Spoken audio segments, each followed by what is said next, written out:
Hello, everybody. Welcome to the Political Vigilante, live here at the All Things Comedy Studios with Ron Placone. What's up, Graham? How's it going, man? Good, buddy. How was Australia? Australia was fun. How was it for you? It was, I had such a good time there. It was so cool. First of all, seeing fans all over we have fans in Australia and all these cities. And to do all of this lefty, progressive comedy about American politics and have a room full of Australians know everything that we're talking about. Yeah. That was what was the most spectacular for me. It was incredible. I mean, yeah, it was so incredible to meet everybody. Everybody was so friendly to us, which, by the way, I appreciate everybody reaching out regarding Toastergate. And wow, yeah, we need to get to that issue. We're gonna tackle Toastergate.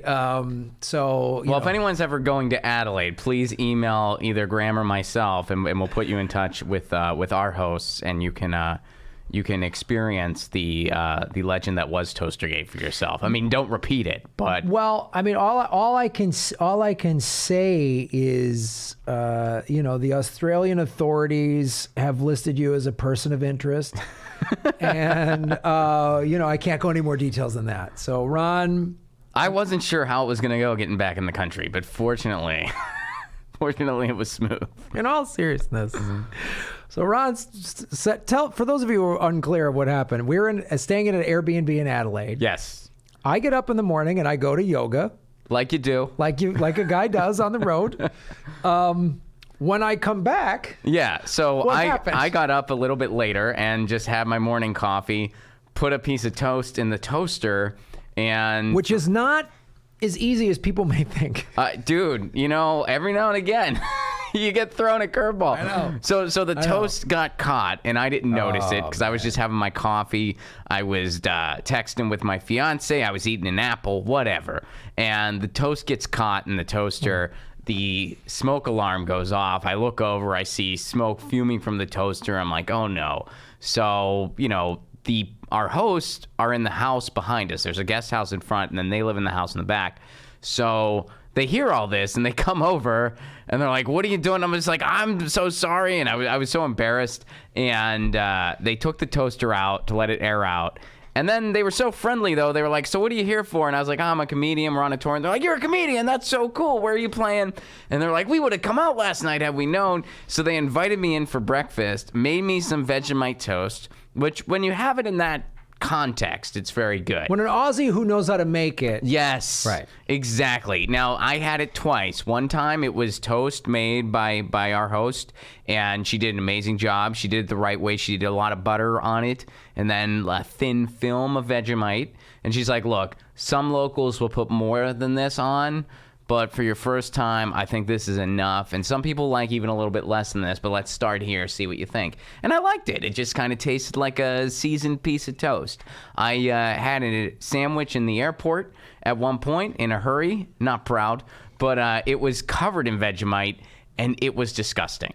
Vegemite, my experience, you have to have it in the right context, and it's great. But in the wrong context, it's disgusting, which is what locals will tell you. Right. So, but anyway, so she made me this Vegemite toast. So, and then we just got talking. The guy is really into American sports. Right. So he was asking me about that basketball, hockey, soccer, football, American football, all of it. And they get like everything in Australia too, by the way. They get all these ESPN channels where all of our sports just replay for them to watch, like at other times and in real time too. So he had like everything scheduled, like better than a lot of Americans I know. It was pretty impressive. And then he was like, I'll take you guys to the airport later. So when you got back, I was just like, Graham, bad news, I almost burned down the Airbnb. Good news, got us a ride to the airport. That was So you did get us a free ride to the airport, which is great because we racked up a lot of taxi fees and Uber, and then we found this company DD, which is actually cheaper in Perth. But I come back from yoga and all the doors and windows are open Yes. And I'm like, what's going on? And then I see the guy, and he's like, hey, how are you, Graham? You know, your mate had a little problem with the toaster. I was like, what? Your mate had a little problem with the toaster. I go, what happened? Oh, it's all good. It's all good. And I was like, oh man, I can just see it. Like, we're gonna get a bad Airbnb review. I was super worried, especially since they had someone else coming in like right after us, and it's like, oh, it's good. Our country's on fire, and now the room smells like smoke too. Good job, Ron. Yeah, and then I love, they're like, oh no, we'll make you a pice of toast. Which Yeah, they're like, we don't want you to try again. Why don't you've done enough. You've had enough problems with the toaster gate. So cut to then. So then we went to Sydney, where you stayed in a youth hostel and I stayed in my own Airbnb. And then in Perth, we were back in a sharing. We had we had great Airbnbs the whole time. Oh, it was so cool. The Perth one, really nice, like 3-bedroom, washer. Right on the beach. We're on the beach. We're 10-minute walk Melbourne, to the beach. we were right in the city. Melbourne we had a gym. it was great. Melbourne had a gym and a swimming pool. It was fantastic. So then we're in Perth. We had a really nice kitchen, a balcony. And I made toast every morning. No problems. No problems making toast. I made toast at one point too. And there was a problem, though. Like the one time you made toast in Perth, there was an issue.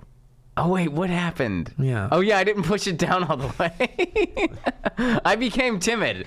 That's right. I was just like, why isn't my toast done? And then I saw that it wasn't pushed down all the way. In fairness to you, a toster is a complicated thing. You put the bread in, you click the thing down. I mean, and you don't know what's going to happen. It's just in there. You don't want to, you're like, should I disrupt it? Is it going to be to my liking? What setting do I put it on? I know. Is this a sensitive toaster? Will it pop back up? Yeah. Is it one of these where it pops all the way back up, or you got to kind of push the lever up a little more? Do I put my face in there? What do you do? You don't know. There's all kinds of complications. I with think these putting machines. a knife in there is bad. I've heard that. I'm pretty sure you don't do that. Yeah, I've seen cartoons where that doesn't work out.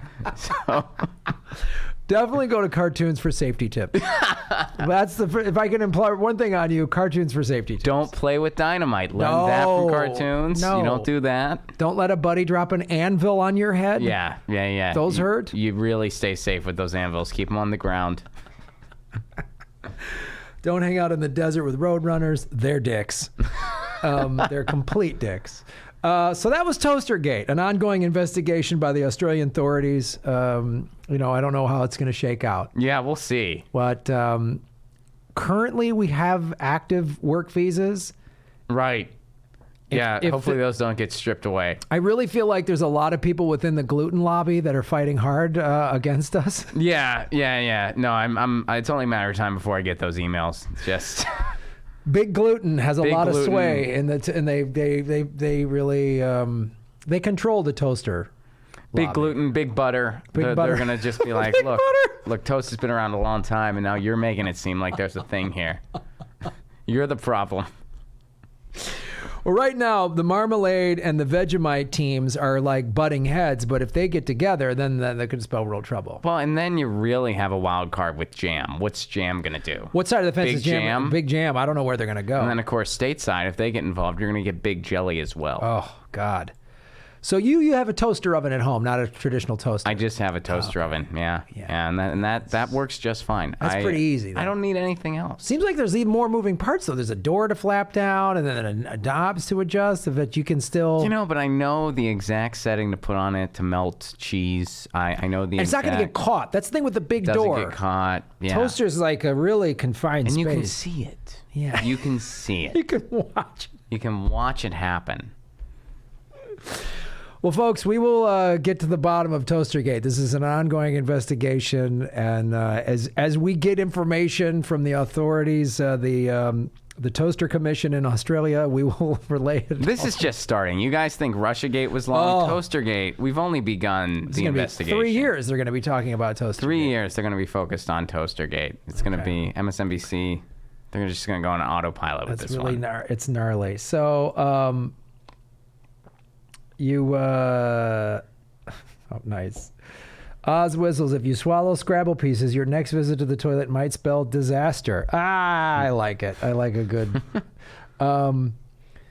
If I toaster oven, if I were around, I'd buy insurance still. Okay. I get it. So thank you guys for supporting the show. We've got 70 people watching. Please hit the like button, boom, and share this out. Share this out on your social media. So let's answer a couple of super chats. The first one is Right Brain Studios. What's up? That's Kevin, the director of Revolution Televised. Yeah, I'm having them get your news on with Ron tomorrow. It's a great, it's a really, we were at the screening at the Bernie campaign headquarters in North LA, and it's a 5-part series. It's on YouTube. Watch it. It's amazing. It's narrated by Viggo Mortensen. And it really shows why it's important to watch is it shows what the DNC and the corporate media did in 2016. And they're doing basically the same thing again now. Yeah. Well, and I think Right Brain and Kevin and them, they just met another marker for themselves recently. I saw them posted on Facebook. So I look forward to hearing the details. Great. Yeah. So check them out. Balthazar 228, shave your knuckles for justice, Balthazar. Mike Preisner is the anti-Pete bourgeoisie. Okay. Why? Oh, because they both have a military background. Yeah, Is they that, both okay, have, I was just like, why Mike Preisner? Okay. Well, Mike Preisner's a combat vet. Yes. Mayor Pete is a intelligence officer with the Navy. Right. Who then worked at a hedge fund. Mike Preisner then basically talked about why we shouldn't be at war. Yeah. Mike Preisner has been a huge peace activist and journalist ever since Pete Buttigieg thinks we should invade Mexico. So yes, they're very different. They're very different. Very different, those two. So one I'm a big fan of, the other not so much. Let's talk about Mayor Pete. So, ladies and gentlemen, thank you for watching The Political Vigilante. My name is Graham Elwood. Our first story today is this came out earlier today. Pete Buttigieg is a lying mofo. Let's show that on the big screen. Such a cool article. Right. And this author, Michael Harrod, I'm not familiar with him. This came out last night. But this is a really well-written article. Absolutely, and it went viral, and deservedly so. And Pete Buttigieg is a lying MF has been trending on Twitter for about a day now. Mm-hmm. And this article's brilliant. And Sure. Should I say the quote that I love the best? Well, first let's just go into basically it's going into several things. So this came out. This is quote Pete Buttigieg has said, kids from lower income minority neighborhoods don't have someone they know personally who testifies to the value of education. Pete Buttigieg, 2011 South Bend mayoral candidate, right? And he said several things about and I'm sure he was trying to be a good white liberal and say that these kids, inner city black kids don't have the same role models and they don't have confidence was the big thing that he said. And so this author, I'll read this quote and then you can get into this is from the article. It says, "This is not a misunderstanding. This is not a misstatement. Pete Buttigieg went to the best educational institutions America has to offer, and he, more than anyone on the goddamn planet, knows that everything he just said is a bald-faced lie." And it's pretty spectacular how this author calls out Pete Buttigieg. So what were you going to say? And the author also goes on to break down all the other things. Like, hey, here's why we have a really big discrepancy and inequality in education. Here's why. Right. And it's because of the way students are disciplined. It's because of the way institutions are funded. Yeah, so I'll touch on that. He breaks down all that. There we go. Majority minority schools receive $23 billion less in funding than majority white schools, according to a recent study by EdBuild, right? Mm-hmm. So that right there. So it's not about, this is the thing why. It's a lot of money. It's about, there's a lot of money. So it's not just about, they don't have confidence. It's that they're funded less. Yeah. Well, and this guy lays out all these statistics, all this data, and Pete Buttigieg is just talking about places he has no clue about. Yes. He grew up in an ivory tower. A metaphorical ivory tower. His parents were both academics, and there's nothing wrong with that. My dad's a professor. Your dad was a professor as well. But, he grew up very sheltered. He went to, one of the top private schools in the country. And then he went to Harvard. And being a white kid with a good education, a good high school education, that helps you get into Harvard. Mm-hmm. And also, you and I know this, is we're both middle class kids, with college-educated parents. Both of our fathers were professors. We knew and our parents made sure we went. I mean, I went to good public schools. You went to a Catholic school, right? So right there, we were already had a foot up. Yeah, I mean, it's a thing where it's like, you know, I grew up middle class, but I also grew up in a family, you know, my parents were academics. So education was just placed, it was a big thing. Yep. So the moment I was born, there was a college savings account set aside. I got very lucky. Yes, you and I both. So you have a sister. I'm the youngest of 4, and both of we had very similar middle class, college educated parent upbringings. Where again, it was like you're going to college. That was a foregone conclusion. Right. It was always when you go to college. Yeah, we're paying for it, and you're going.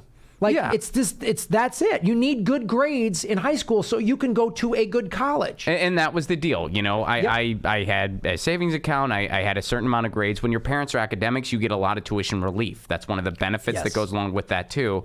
And, you know, I worked in the summers, whatever. So between all those things, I was able to go to college and not go into massive amounts of debt like a lot of other people do. If it wasn't for those certain things that were just, you know, particular to my family, I would have had loads of student debt, or I wouldn't have gone to college at all. And so I'm not going to go around trying to encipher why people do or don't go to college and who does or doesn't have this confidence or that confidence. You know what I mean? Like I'm not going to kind of like... Yeah, you don't know. You don't know what you're talking about. You don't know. Like, especially when there's this statistic that was also in the article. Black students in Indiana, the state where Buttigieg serves as mayor, and across the country are disciplined more harshly than white students. I saw this firsthand, okay? I lived in Madison, Wisconsin, which is a largely white liberal college town. I moved to Evanston, Illinois, which is a suburb of Chicago. Evanston was... What's that? Sorry. I don't know why that's playing. I moved to Evanston, Illinois. Evanston was integrated for over 100 years. When the Civil War ended, freed slaves and all Southerners of all ethnicities came north to industrial jobs in the late 1800s, and Chicago was an industrial hub. Evanston was one of the first places where black people could own real estate. So then I lived in this, my junior high was 60% black. My high school was 40% black. And while I saw how we were treated differently. You know, I did some dumb juvenile things when I was like in high school, shot bottle rockets out of a car, and we got busted by the cops, and it was a bunch of white kids, and we got slaps on the wrist. We got like, oh, boys will be boys, settle down, you've got a bright future ahead of you in college, get it together. And I saw guys that I played football with in high school treated so much differently than the police, treated differently from the teachers. I would shoot my mouth off in class and I would, Graham, enough. And they would be like, this is absolutely true. Disciplined more harshly than whites. This is absolutely true. And it was like, it was so many things that like, and I also knew kids that were white that had working class parents. Yeah. And they weren't told, oh, you're going to, there was like, well, I don't know how you're going to pay for college. You better get a scholarship. So it's like Pete Buttigieg comes from not just being the privilege of being a white person, but a upper middle class white person. Right. Where you have even more privilege. And so he doesn't know what he's talking about. He has no idea what he's talking about. No idea. I did a video where in the mayor of South Bend, so he likes to applaud, you know, he likes to give himself credit for, he revitalized downtown. Okay, I'll give you credit for that. But it was sort of the typical gentrifying of downtown, bringing in big business, and then the black neighborhoods, largely that are lower income, there's a quote from a guy's like, I've never seen the dude. You know, so this is Pete Buttigieg. And then we saw, and it's infuriated me that this wasn't brought up in the debates.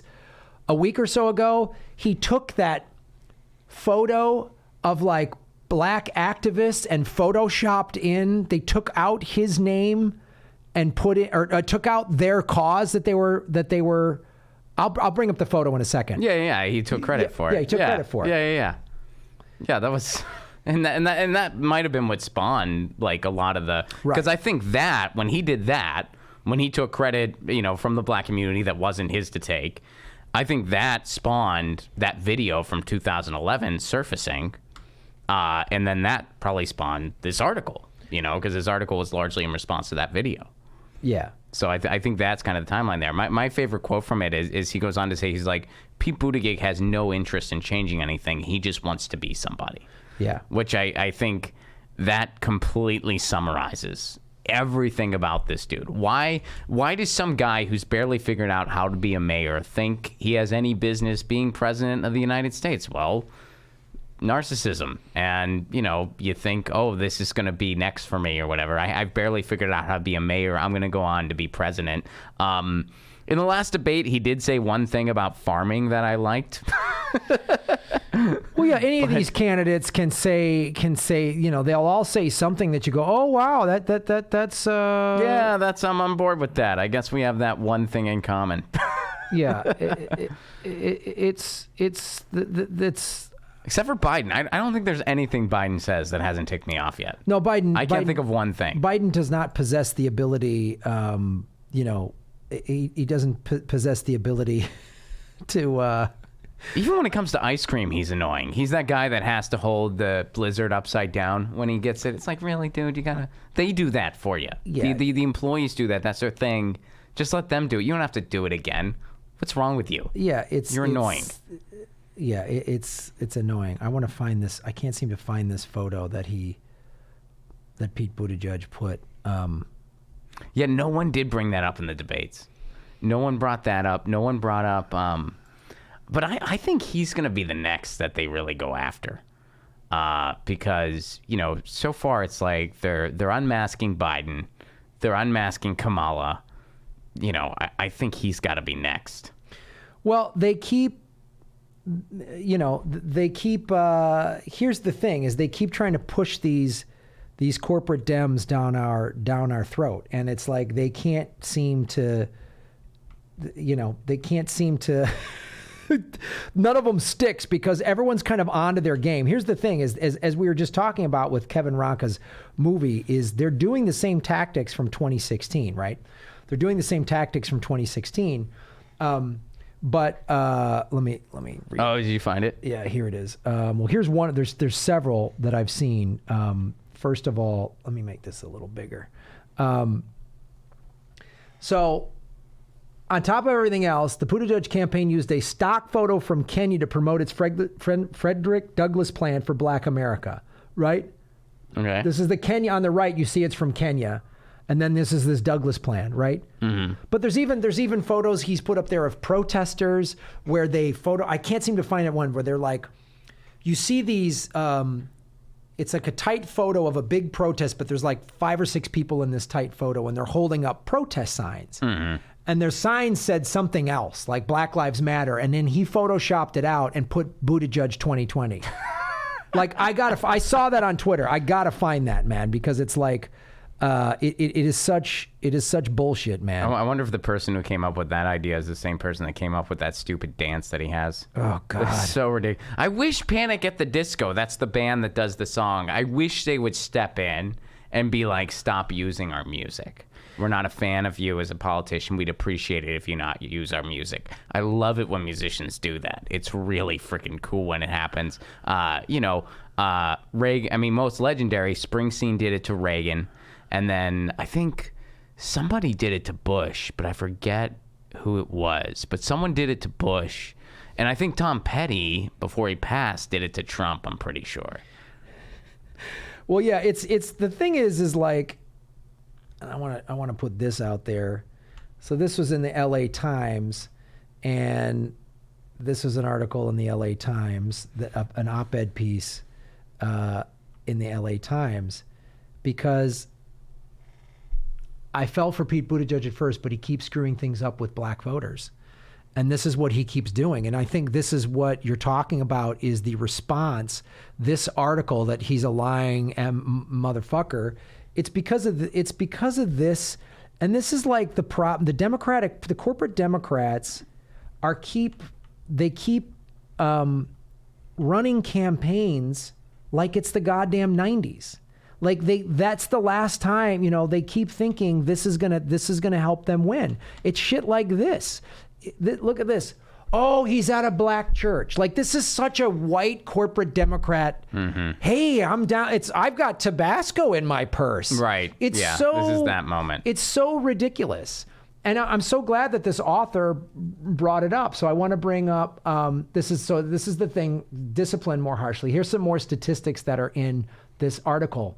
Buttigieg has never attended a school with more than 10% black students. He thinks he knows what's stopping black kids from achieving their educational dreams.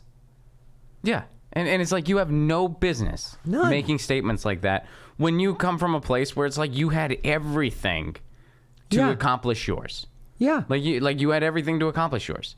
And it's like, you and I both know, like, education was a big deal where we grew up. But there's plenty of other people, like plenty of neighbors, where that wasn't the case. Maybe they had a different thing that they did. They weren't academics. They were doing whatever else. So it just wasn't a big deal. It wasn't something you thought about. It wasn't, well, maybe I'll go to college. Maybe I won't, whatever. And if I want to go, I'm on my own.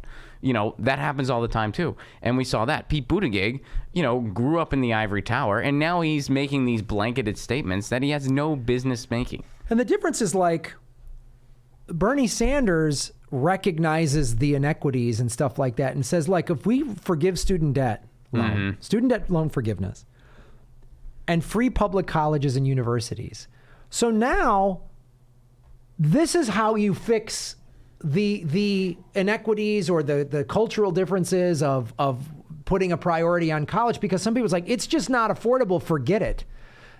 I remember reading an article about children of oil people in Texas who are largely white were told, you don't need to go to college. We discovered oil. You're good. You just do that, and even today kids are like, oh, just, develop an app and you'll become a billionaire or whatever, and so it's like Bernie Sanders is saying everybody deserves to have the way you and I were born into you're going to college no matter what. Everyone should have that same thing. And that addresses the inequities of this in this country. Big time. Not Buttigieg's just pandering bullshit. Yeah, I mean, dude, I taught at a community college. Right. And, a lot of my students were, they were all ages. Some of them were, just out of high school. Others were adults that, came back to school later. But nearly all of them were working multiple jobs in most cases. They were, and at times when it came down to, I have to do something, for my family, or I have to, be at work, they would have to miss class. Yeah. They would have to, they would have to know what the absence policy is immediately, because they were going to have to pretty much use all of them. And it was a really big bummer, man. It was really sad to see that people were working so hard, to just try to get an education, try to get a fair shot. And, I was just teaching public speaking. So I was just a gen ed requirement that they had to take to move on to what they, what they wanted to do, what they wanted to specialize in. And, it's a shame that we don't live in a society where college is tuition free. Yeah. And you still have to manage your time, obviously, but if it was tuition free, that would make a huge, huge difference, because they wouldn't have had to pick up that part-time job to pay for it. Well, let's talk about that. Another thing that this author brought up in the article is it's not the fact that the unemployment rate for black college students is twice as high as the unemployment rate for white grads. Black college graduates are paid 80 cents for every dollar a white person with the same education earns. So again, Pete doesn't even know what he's talking about. And I'm so glad that we just keep, every time they try to push some new corporate Democrat at us, they get the truth comes out. Like, more people are paying attention now. This is what I say is the difference between 2016 and now. Way more people are paying attention. Yeah. People are paying attention, and they're paying attention with a magnifying glass. Yes. They are looking. And honestly, this article, which is beautiful, I love this article. Shout out to Michael Harriot. Yeah. I'm not familiar with him. I wasn't familiar with him. I wasn't familiar until now. I've read a lot from The Root before, and this guy nailed it big time. Nailed it hard. And honestly, this might be what sinks Pete Buttigieg. I hope. So there's an update. Pete Buttigieg contacted this guy, which neither of us have looked into, and let's talk about it in real time. Let's talk. Here's talk about. So what happened? In the words of Hillary Clinton, what happened? So he called him like 2 hours ago, And Pete Buttigieg says, wow, I've never been called a lying motherfucker before. And then here's a quote from what the author said. He goes, we have to disabuse ourselves from the notion that the problem with educational inequity is because of an esoteric lack of support. I explained, that's a lie. And a man as educated as yourself knows it's a lie. And to regurgitate that narrative publicly is not just dangerous, it's malpractice. If your goal was to fix the problems in America's schools, why would you even mention confidence? A president can't fix confidence. And you can't say black kids don't have confidence in the system without pointing out all of the reasons they shouldn't have confidence in the system. It's like... And then did he say, have a nice day, good luck to you? Yeah, it's like... good for him. Good for him. Yeah, what did Buttigieg say to that? Yeah, what... Did they tell you? Let me tell you what he said. Did he say, oh, come on, man? Is that what he said? Oh, you know, are you... It's not fair. Did he say you should vote Trump then? Did he pull Joe Biden? No, he just said, well, you're an Assad apologist. Like when when Tulsi was kicking his ass in the debates, he just went, oh, but I, you know. Or did he just glare at the guy? Like, remember when the one guy in the debate, was it Swalwell or who was it? I don't think it was Swalwell because I don't remember any farting, but somebody was like, why didn't you just fire the police chief? Right. When there was, speaking of another racist thing that happened, when that whole thing went down with racism in the police force, Pete Buttigieg did nothing about it, and they were just like, "Why didn't you fire the chief?" And he just glared at the guy. He had no answer. He had no answer. So he just glared at the guy. He's a CIA Democrat.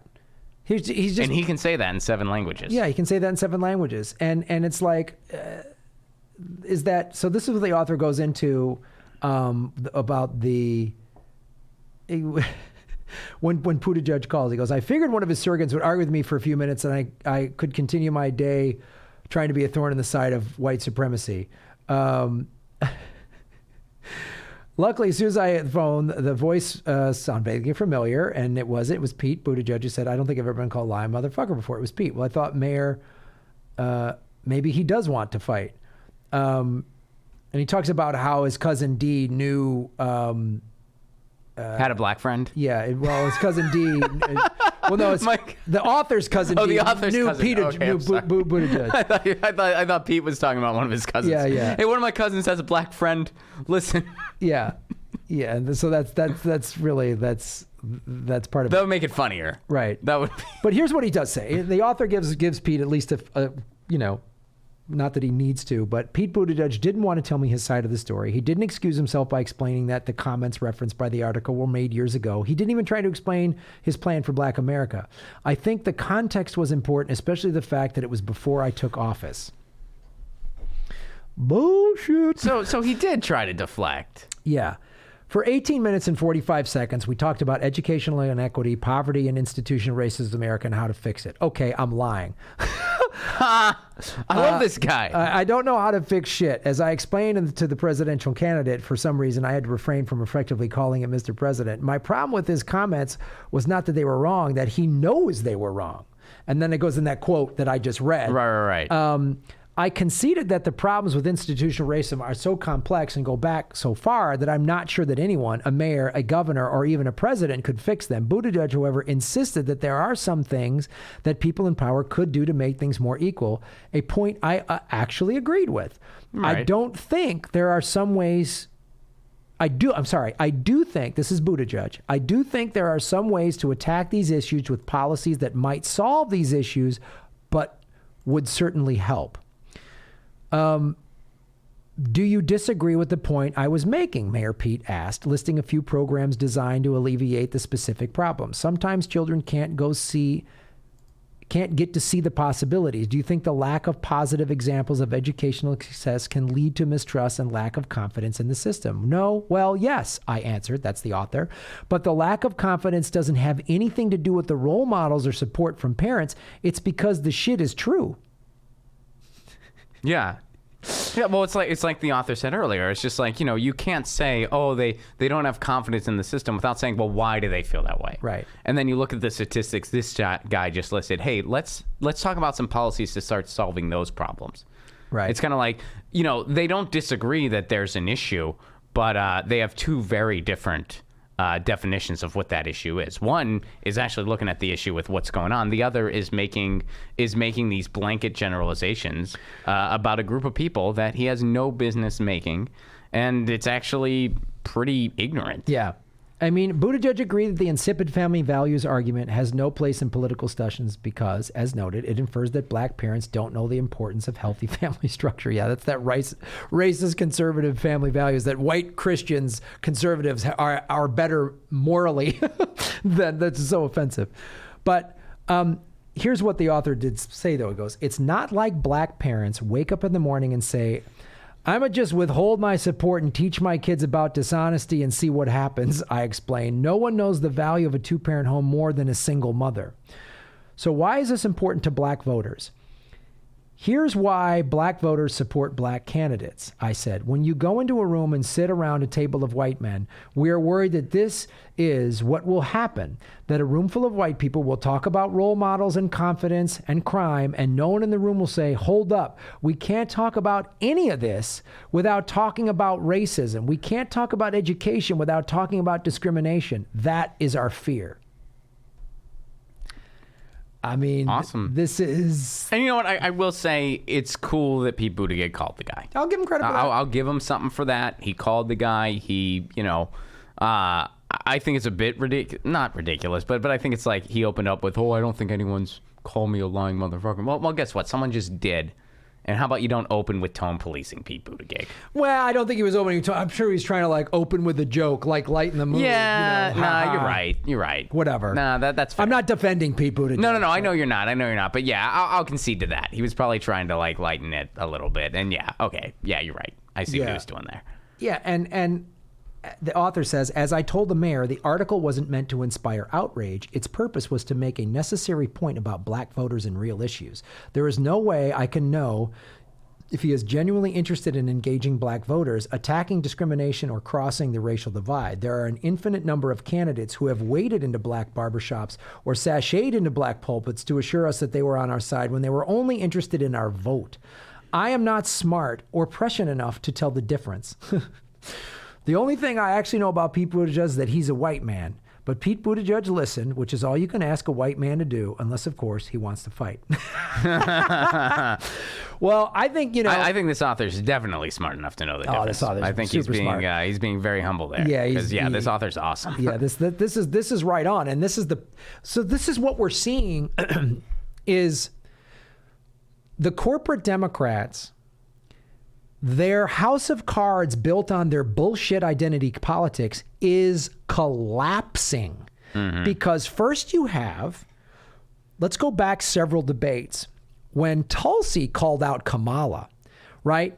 So she's a black woman. Well, wait a minute. You put 120,000 people of color behind bars. And laughed about it. Still laugh about it. And when Tulsi, it was so great when Tulsi called her out because Kamala couldn't play the female card, the race card, because here's a woman of color that's a combat vet calling out her bullshit. So there was nothing she could do about that. It's then like when Tulsi Gabbard calls Hillary Clinton the queen of warmongers. Hillary can't play the sexist card. No, especially since Hillary probably thought it was a compliment at first. Right. She probably thought, she was just like, that's a... I should put that on a bumper sticker. I like that idea, queen. And I'm with queen of warmongers. And the arrow, of course, points to the right. Yeah. I'm with queen of warmongers. So that's been great. When the gang endorsed Bernie, that blew up all the identity politics. And you saw all these mainly white feminist Warren supporters losing their shit on social media. Yeah, 3/4 of the squad endorsed Bernie. 3/4 of the squad endorsed Bernie. And then Pete Buttigieg gets busted for this fake pandering, fake Kenyan, using a woman from Kenya for his thing, all of this fake, black support, going to the black churches thing, saying this comment that is now being called out, because who keeps endorsing Bernie? Cardi B, Killer Mike, Nina Turner is his front Which, speaking of Nina Turner, who I hope is president someday. Yeah, for Nina real. Turner, I mean, she was saying it in 2016. She was like, you have to earn the black vote. You Yes. don't own the black vote. Yes. And she was talking to the Democratic establishment when she said that. Yes. She's like, you have to earn it. You don't own it. And she's not getting support in the black community for Bernie Sanders because he's doing this old, hacky, Tabasco sauce in the purse kind of nonsense, because Bernie actually has been fighting for it his whole life. He got arrested for civil rights. You know what I mean? He's been fighting. And he didn't even want to publicize that. I know. They wanted him to talk about, I mean, Sean King talks about that, where he's like, I wanted him to talk about it more, and he didn't want to. He didn't want to, because he didn't want to say, oh, look at me. I'm a big activist. He just keeps saying Medicare for all. He keeps saying all of these things. And it's why T.I., like all these prominent black celebrities. Yeah.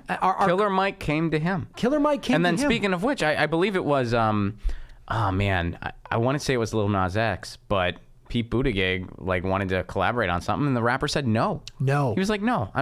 He's like, I don't know who I'm with yet, but I'm pretty sure it's not you. It ain't you. It ain't you. Yeah. So, and then Bernie Sanders. What was the other thing? And then when Black Lives Matter interrupted Bernie Sanders in 2016, he gave them the mic. He said, speak. What do you got to say? I want to hear what you have to say. Hillary Clinton told them to shut up and go away. Yes. Hillary Clinton, that's a video I didn't see circulating a lot on MSNBC or CNN. No. Hillary Clinton telling a little black girl, get out of here. Mm-hmm.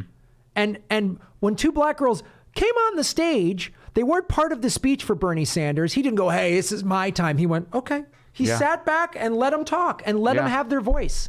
That just showed you who those people were. And when I didn't vote for Hillary, I was called a sexist. Me too. Hey, fuck off, man. Fuck you. She's a racist, rich white lady. Mm-hmm. How's that sound? And I'm glad that people are finally speaking out and calling out. Well, and in fairness, I didn't vote for, I did vote for a woman. I voted for Jill Stein. Oh, that's right. Oh, but that means you're a Russian asset, though. Caught me there. You're a Kremlin puppet. But not a sexist Russian asset. Right. There you go. I mean, Putin moved my hand to vote for Jill Stein because he's the marionette to my Russian puppetry. All right. So that's Pete Buttigieg. Buttigieg.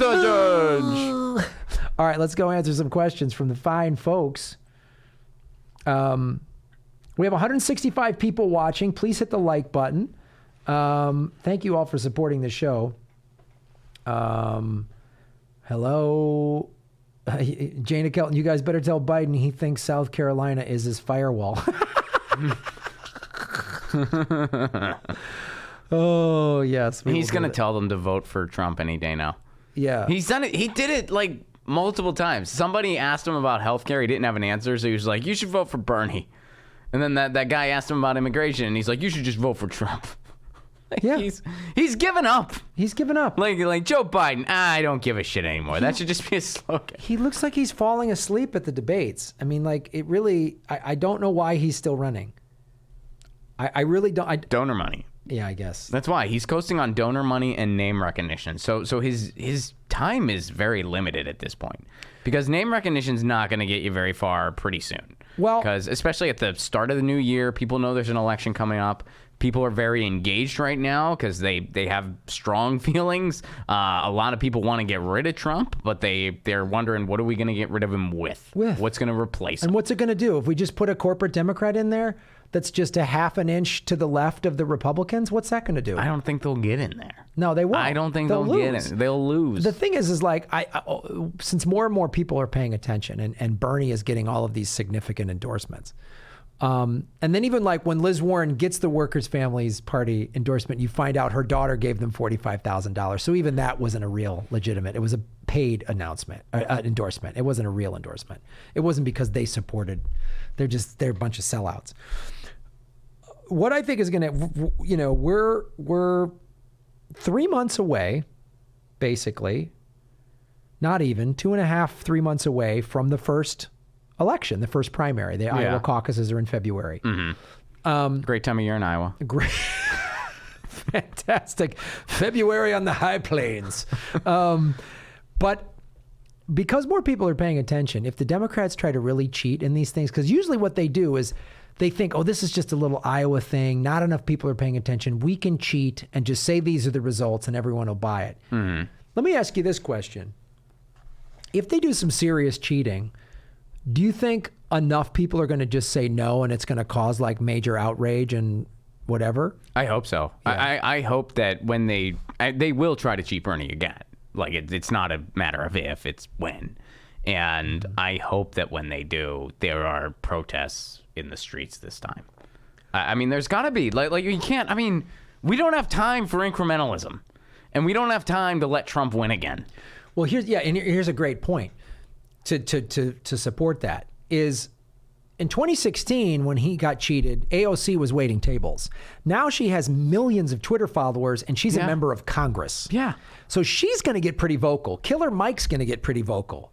Like everyone's going to. We're going to get pretty vocal. I'm going to go. We're going to do our part. I'm going to go nuts. I'm not going to take this lying down. We just came back from a other continent where, and you know, granted, this is probably a skewed representation because these were fans of our shows. Yeah, hard left progressives, sure. But so many people were just, they really wanted to have our confidence where it's like, is Bernie, is it going to be loud enough so that they can't cheat again? Is it going to be loud enough? Because the world is watching. And they know that the United States needs to take charge on climate change. Yeah. The United States needs to set an example for the world way better than what we're doing now, and that's an understatement. And they know that Bernie Sanders is the one to do it. They know incrementalism isn't going to get us anything. Yeah. They know that Trump sure as hell isn't going to get us anything, or the Republicans. They know that. They know there's one option, it's Bernie Sanders. They know that. We're on the other side of the planet, and people are saying this. Yeah. And people in Australia are paying close attention. I mean, literally, the first night, you know, we're doing the meet and greet, and people are like, did you hear Cenk is running for California's 25th congressional district? I'm like, how do you know that? Like, that shows you how engaged people are on the other side of the planet. Yeah. Because as you say, if Bernie becomes president, and I've said this before, and let's say Tulsi's his VP, or Nina's his VP and Tulsi's Secretary of State, which that is fantastic. Yeah, that's cool too. Yeah. Then you have a cabinet full of progressives. Stephanie Kelton's his treasurer, right? So now we're Trojan horsing in MMT. I interviewed Stephen Hale after our show in Adelaide, and he's like, Bernie, don't talk about MMT. Right. Because you'll confuse people and they'll think you're nuts, so just don't talk about it. You got to ease into that. You got to ease into that. And so, and then you're going to have all these progressives on his cabinet.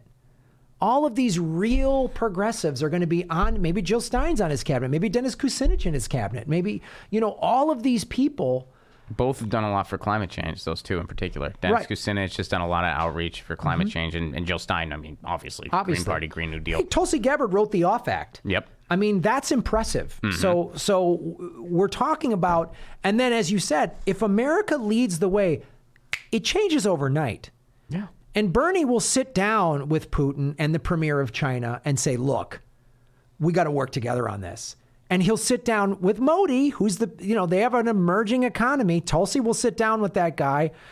Make your criticisms about her involvement with him all you want. It's fair. No one's saying that the world leaders are great people. No, they're not. That's not what any of us are saying. That's not what they're saying. We're just saying they should all get along diplomatically to try to make our world a little bit better, because whether we like it or not, they're world leaders. Yeah, they're world leaders. That's a politician's job. And I'll just make a quick, to be critical of Tulsi meeting with Assad.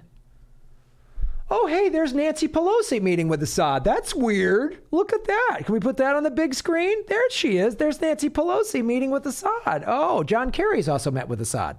Anyway, just a quick little. Just wanted to put that up there. So yeah, the Bernie Tulsi thing, he can lead the way, and he can go to, like, because why Modi's important? They have 1 billion people. They're an emerging economy. They have a serious air quality issue. They have a serious environmental issues over there. They've had fires. They have an enormous wealth inequity there and poverty. So, you're going to need to deal with Bolsonaro, the right-wing guy in Brazil, because they control the Amazon. And you're not going to sit them down and go, hey, man, we're leading the way on climate change. You need to too. And if you don't, we're going to put our fucking boot up your ass. Like, that's how you got to do it. And you can sit down and negotiate. And I think Bernie is going to be able to bridge so many gaps. Oh, yeah. What he would do for our worldwide relations would be, I mean, unforeseen in any of our lifetimes. Oh, really. It would be. I mean, it would be FDR level, if not more. FDR level, if not more. Absolutely. Probably more. Hopefully more. Yes. Because, FDR had some pretty big missteps in the international world. So, Japanese internment camps. Yeah, that was a little bit of a blunder. That was, that's not good. I think you would see a combination of FDR and what Bobby Kennedy would have been. Yeah. Yeah. That's what I think. So let's go answer some more questions. Balthazar228, thanks, brother, for supporting the show. If Obama's trying to stop Bernie, how long until HRC Tandon skydives into the race to tap out the exploding marshmallow that is Joe Biden? The exploder.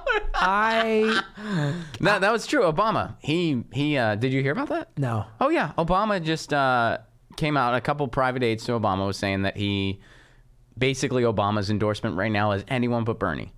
Obama said he would try to stop Bernie from getting the nomination because it's just too hostile. We got to make sure that we're playing nice, and Bernie's not a Democrat. That's what Obama's been saying. Wow. Oh yeah. That hit the presses this morning. Wow. And, it's unbelievable. I mean, Obama, and this is apparently like what a private aide's been saying, but what has Obama done since he's been out of office? He's been giving a bunch of Wall Street speeches, hang gliding with Richard Branson, wagging his fingers at voters, tell the left to chill out a little bit, and he came to California and endorsed Dianne Feinstein. I think Obama's proven once and for all who he is. So yeah, I'm sure he is anybody but Bernie. I'm sure that's Obama. Yeah. You should chill out. If you're one of the 30 million Americans living in poverty, chill out. Yeah, chill out. If you're, a family of one of the 22 vets a day that commit suicide from PTSD from the 7 wars that 5 of those he got us into, chill out. And I know thousands of people die every day due to lack of health care, but the ACA is kind of Obama's legacy, even though it's Mitt Romney's health plan. But it's Obama's legacy. Chill out. And don't you want him to have that legacy? Isn't that important? Just chill out. Chill out. Do you got crushing student loan debt? Chill out. Chill out, man. Just chill out. Yeah. Can't afford you're part of 60% of Americans that can't afford a $500 to $1,000 emergency. Just chill out. You have 3 jobs. You're waiting tables. You're driving for Grubhub and Uber. Just chill out. Just chill out. Just chill out. Chill out while you're doing one of the jobs. Yeah, just chill out. Just do that. I have a few more months without student debt, and then I get some, Graham, because when I get married, I get my fiance's student loan debt. Wow. Yeah, so I have a few months. I personally don't have any, but and that when I went to grad school, I got a funding package, so I got an assistantship, so I didn't have any tuition, but my fiance did not, so. I get student loan debt as soon as I get married. So you really need student debt forgiveness. Yes, big time. Which is $1.5 trillion, the exact amount of money that Trump gave his billionaire buddies in a tax break. Mm-hmm. Nobody asked how we're going to pay for that. Did anyone ask? Did anyone asked Fox that question. News that? They didn't no ask one that. asked that question. Interesting.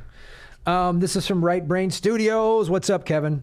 Anyone see Crystal Ball drag near a Tandon? No, I haven't, but I love Crystal Ball. I love Crystal Ball too, and I think they're doing so good with that show they have. And I was just watching a clip today where they had Matt Taibbi on, but I don't recall Nira Tandon being part of the segment I watched. So yeah, that must be a different show. I said this before, but I had an interview scheduled with Crystal for this show. She got sick, and then I went to Australia.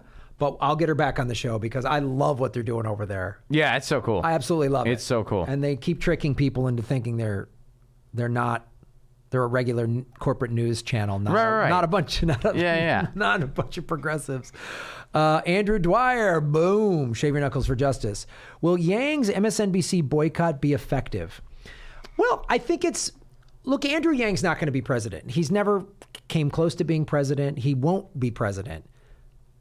I'm glad he's in the race because I'm glad he's introduced the discussion of UBI. We've talked about this. Right. Talking how automation is going to affect us.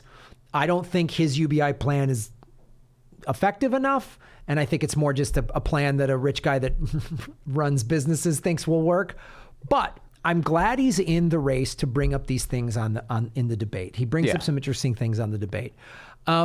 This boycotting of MSNBC, when I heard that, I went, this is effective because he is going to get news he's going to get some traction, at least calling out the bullshit of MSNBC and because Bernie can't.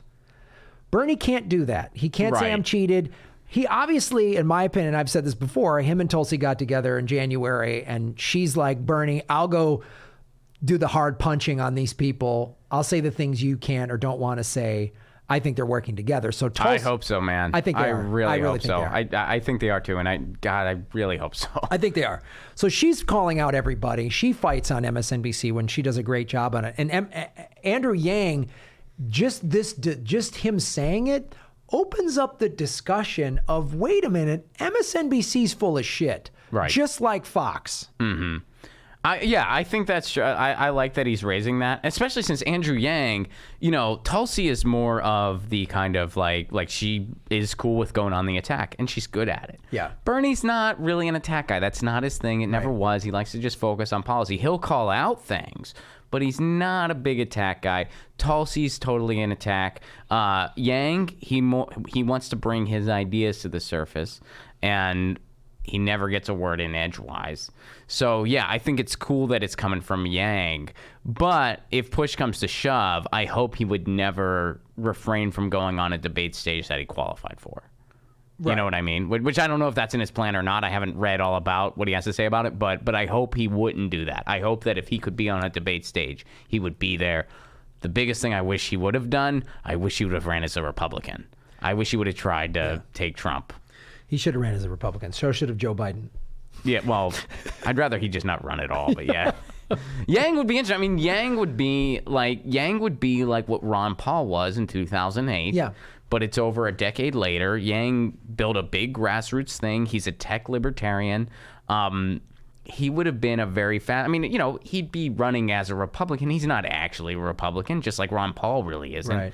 But it just seems like it would have been such an interesting lane for him to be in, and who knows what could have happened. Yeah, it could be interesting, if Yang doesn't make a deal with whoever the nominee is, and we've talked about this before, a lot of the people on the debate stage are just trying to make some noise to get cabinet positions.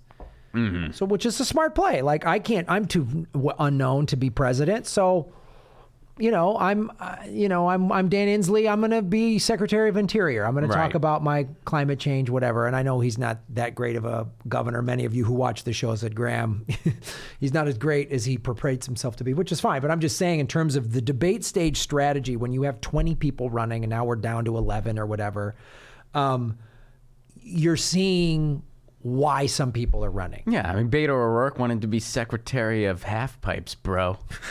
Secretary of fake Latinos. Secretary of I can't do a kickflip anymore. Balthazar 228, shave your knuckles for justice. He's so bland, even Graham has trouble setting up a news segment on him. Talking about Pete Buttigieg. You're absolutely correct. Michael Carriage, shave your knuckles for justice, Michael. Buttigieg attended anti-Bernie meetings in April of 2019. He also has the most billionaire donors and is a hardcore going after superdelegates strike 1, 2, and 3. Yeah, look, man, we've talked about Buttigieg.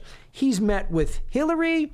He's met with Zuckerberg is behind him. Oh, yeah, they're buddies. Oh, it's awful. He's a Navy intelligence officer. He worked for a hedge fund. He's everything that's wrong with the Democratic Party. Yeah.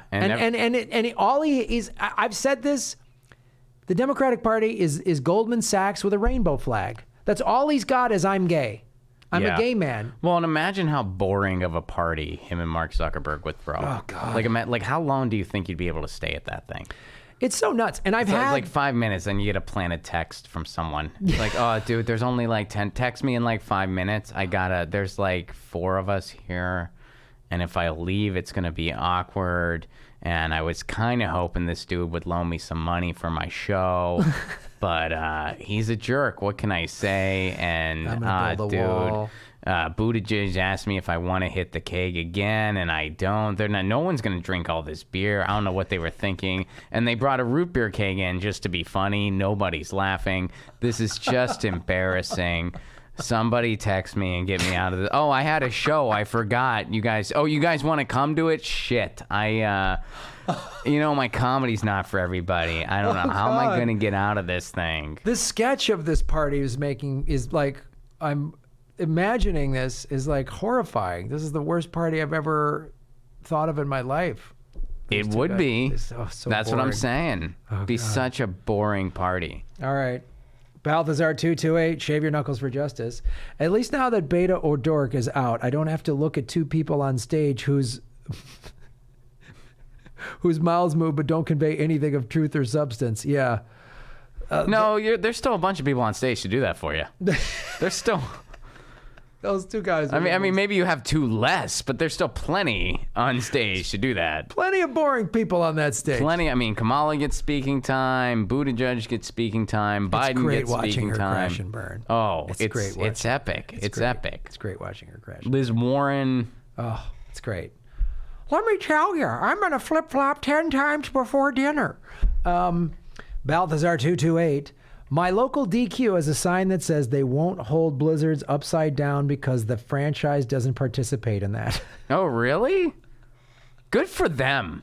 I didn't know I could have a favorite DQ franchise, but now I do. It's that one. Where do we find Balthazar. it? Send us an address. I want to go there and just road trip. Oh, yeah. If we're playing that town in 2020, we are going to that DQ. That DQ. And we'll make a video about it. Be like, they don't participate in the blizzard thing. Yeah, good. Bob Schwanek, what's up, Bob? I don't know. I've been watching how your Jets doing, my friend. Watching the elites fall one by one. It is great. It is so great to watch. Speaking of elites falling, I want to show you this. This happened. The senators. As I indicated in my opening statement, I wanted to talk about the death of Mr. Epstein. Do you concur with the opinion that it was a suicide? That was the finding of the coroner, sir. Okay. Do you have any evidence suggesting? So just so you know, this is a Senate hearing about Epstein's suicide. And this woman, there's Senator Lindsey Graham. This is a rare moment. You might actually like what Lindsey Graham is doing. What he's saying, the What he's words saying. coming out of his mouth. You won't like him. You'll like these questions for like a brief moment. No. It's like maybe you have a sports team in common and he's knowledgeable about it and you're like, oh, that's, Okay, I could just talk. Cool. Just talk about this team. Mm-hmm. That's it. This team, that's it. That's all I and can then we talk go our separate ways to the dessert table at this Zuckerberg Buttigieg lame party. Oh God, he's at that party too. He's God. there. It's Lindsey Graham, Oh, Buttigieg, and Zuckerberg. how do I get out of this party? And then like just, I don't know, some like unnamed intern or something. So this is the Senate hearing, and they're talking to this woman, Dr. Kathleen Hawk Sawyer, who is the Bureau of Prisons. She's the head of the Bureau of Prisons. They're asking her, they're grilling her, how did the Epstein thing happen? How did this happen? It is fantastic, and you need to watch this.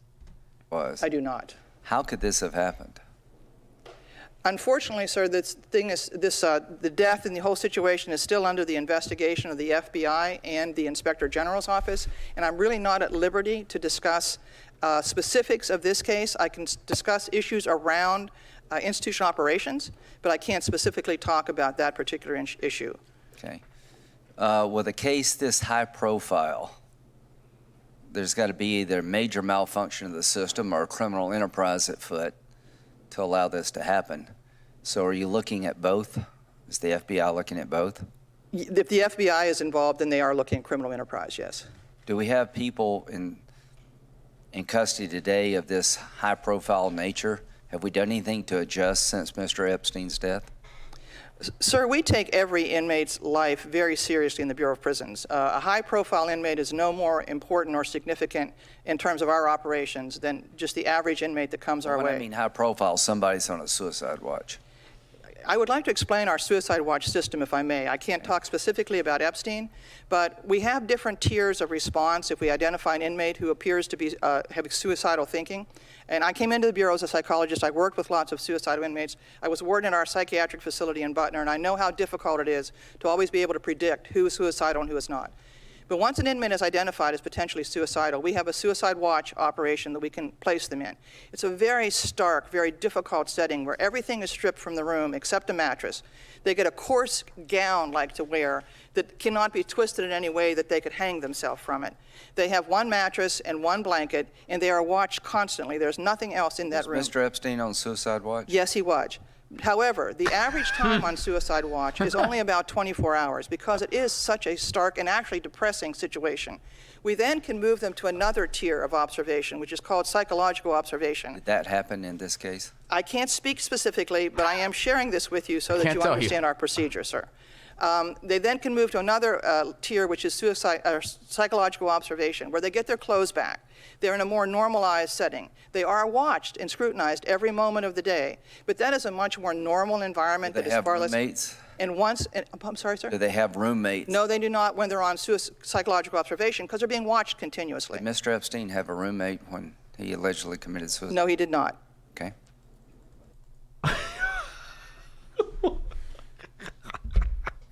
What? So she's basically he's just asking. Lindsey Graham's going. He's just like, how in the hell did this happen? Given here's our procedures normally. Blah blah blah blah. Clothing Yeah, you yeah, I can't hang get that. yourself. So how did this well, I can't get into that. Okay. But so how in the world did this How did he happen? hang Well, I himself? can't get into that. Here's what we do so that hanging himself would have been pretty much impossible. Impossible. Okay, so how did it happen? Well, I can't get into that. I can describe how impossible it is, But I can't tell but you. I can't tell you why it happened. But I think the FBI is looking into it. Maybe. Okay. There's more. It gets better. When Lindsey Graham can sniff out your bullshit, a guy who takes Trump seriously Yes. can sniff out this bullshit. When Lindsey Graham goes, come on. Even Lindsey was like, oh, Oh, gee, boy. wow, this is... But They move into psychological observation. Psychologists see them routinely, interview them repeatedly, and once it's determined that the threat of suicide seems to have passed, then that inmate can be returned back to open population. well, clearly it didn't work here, so we'll wait the report. Sorry. I just want to describe... Well, hashtag epic fail. But we're going to include this. Okay. Oh, thank you, Lindsey Graham. There's now this new younger senator I'm not familiar with comes in, and holy shit, he starts going toe to toe with this lady. It's fantastic. There's Lindsey Graham picking his nose. Yep. Because all the victims of Mr. Epstein have to have their heart ripped out, else they'll never see justice. Dr. Sawyer, can you think of any other incidents in the history of the BOP that have caused as much crisis for public trust for your institution as Epstein's death? I can only speak for since 1976 when I joined the Bureau. I don't know prior to that, but I would say it's probably gotten the most public attention. There are lots of taxpayers and citizens who've never thought about the BOP, and you have lots of good, patriotic, hardworking folks there. I get that. But in terms of a crisis of public trust in general, but also in terms of your workforce, this death happened in the middle of August, early August. It's Thanksgiving, and you're here to testify today, and you say you're not allowed to speak about this incident. I think that's crazy. Can you distinguish among types of investigations, at least for us? Because I'm aware of at least 3 Epstein investigations. You got a whole bunch of women who were raped by this guy. This is a sex trafficking ring in the United States. This guy had evidence. He's got co-conspirators, and there are victims out there who want to know where the evidence has gone.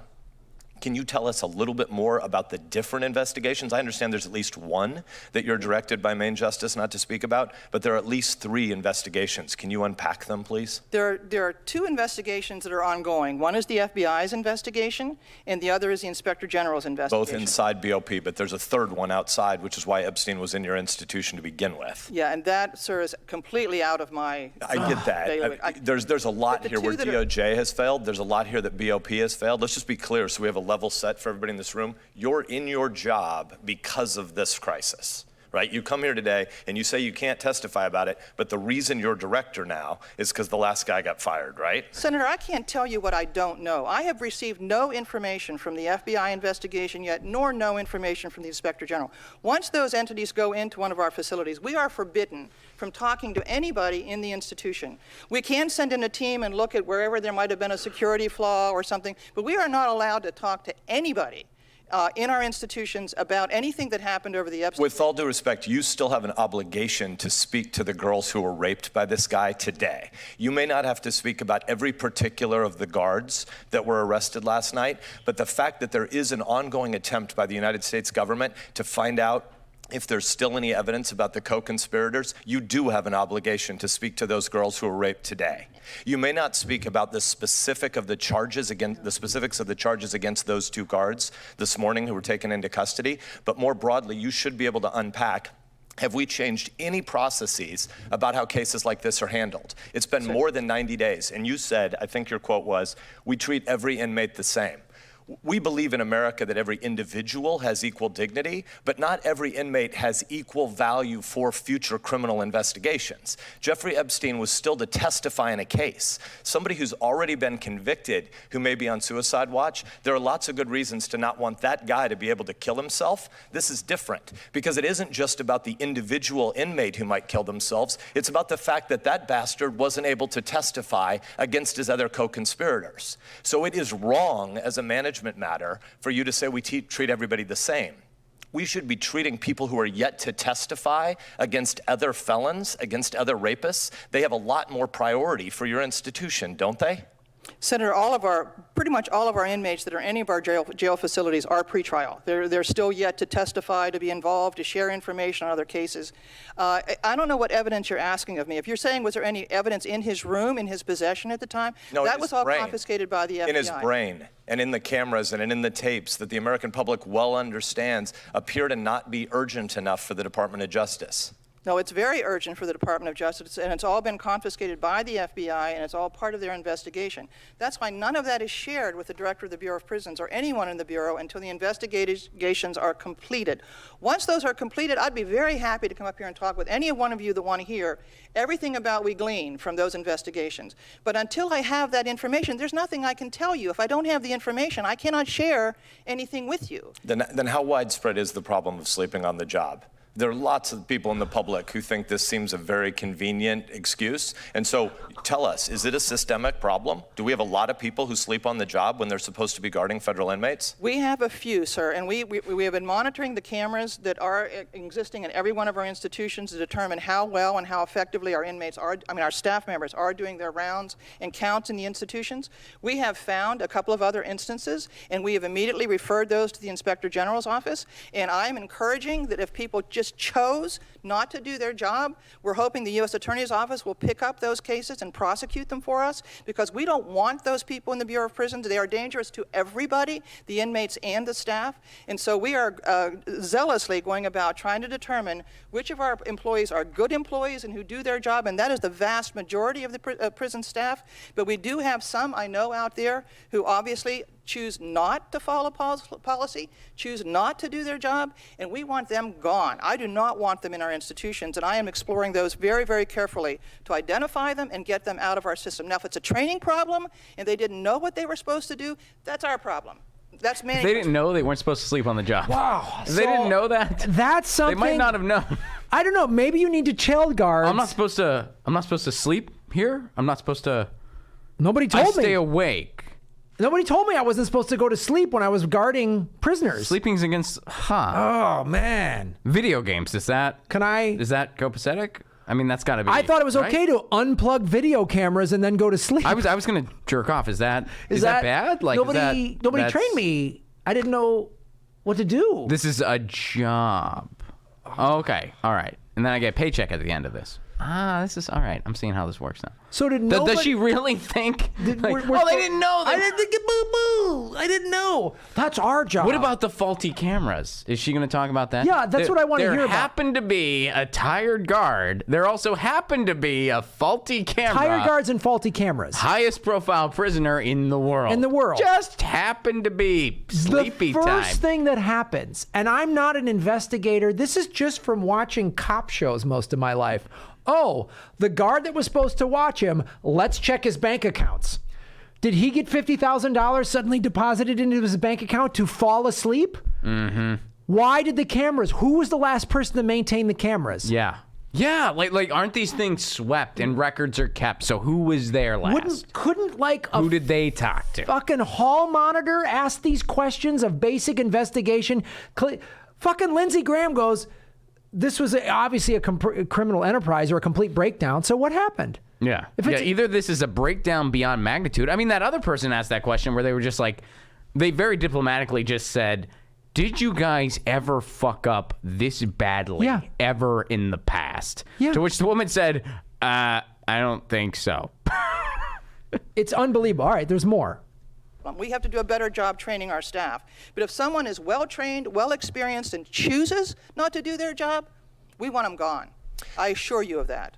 I'm at time, so I'll just give you a preview of something I'm going to ask you for the record after the event. You made a really important statement about drone drops of different kinds of contraband into your institutions. That's obviously a new and hard problem. That's a problem against which we have to play defense, but there's also new opportunities for offense. And so what your long-term strategy is inside the institution about cameras is something that I think a lot of us would like to hear more, and I'll send you a letter with some questions. Because Epstein's hallway should have still been monitored by cameras, even if his guards were asleep, and we don't have information about whether or not there were adequate cameras there. And so I think a lot of us would like to understand where technology dollars are going. Absolutely. Thank you, Dr. Thank you, Senator. Senator. Senator Blumenthal's next, but just follow up on this.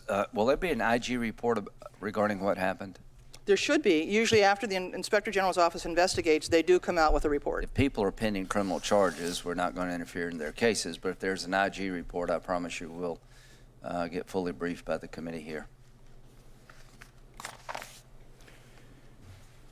How can I put this?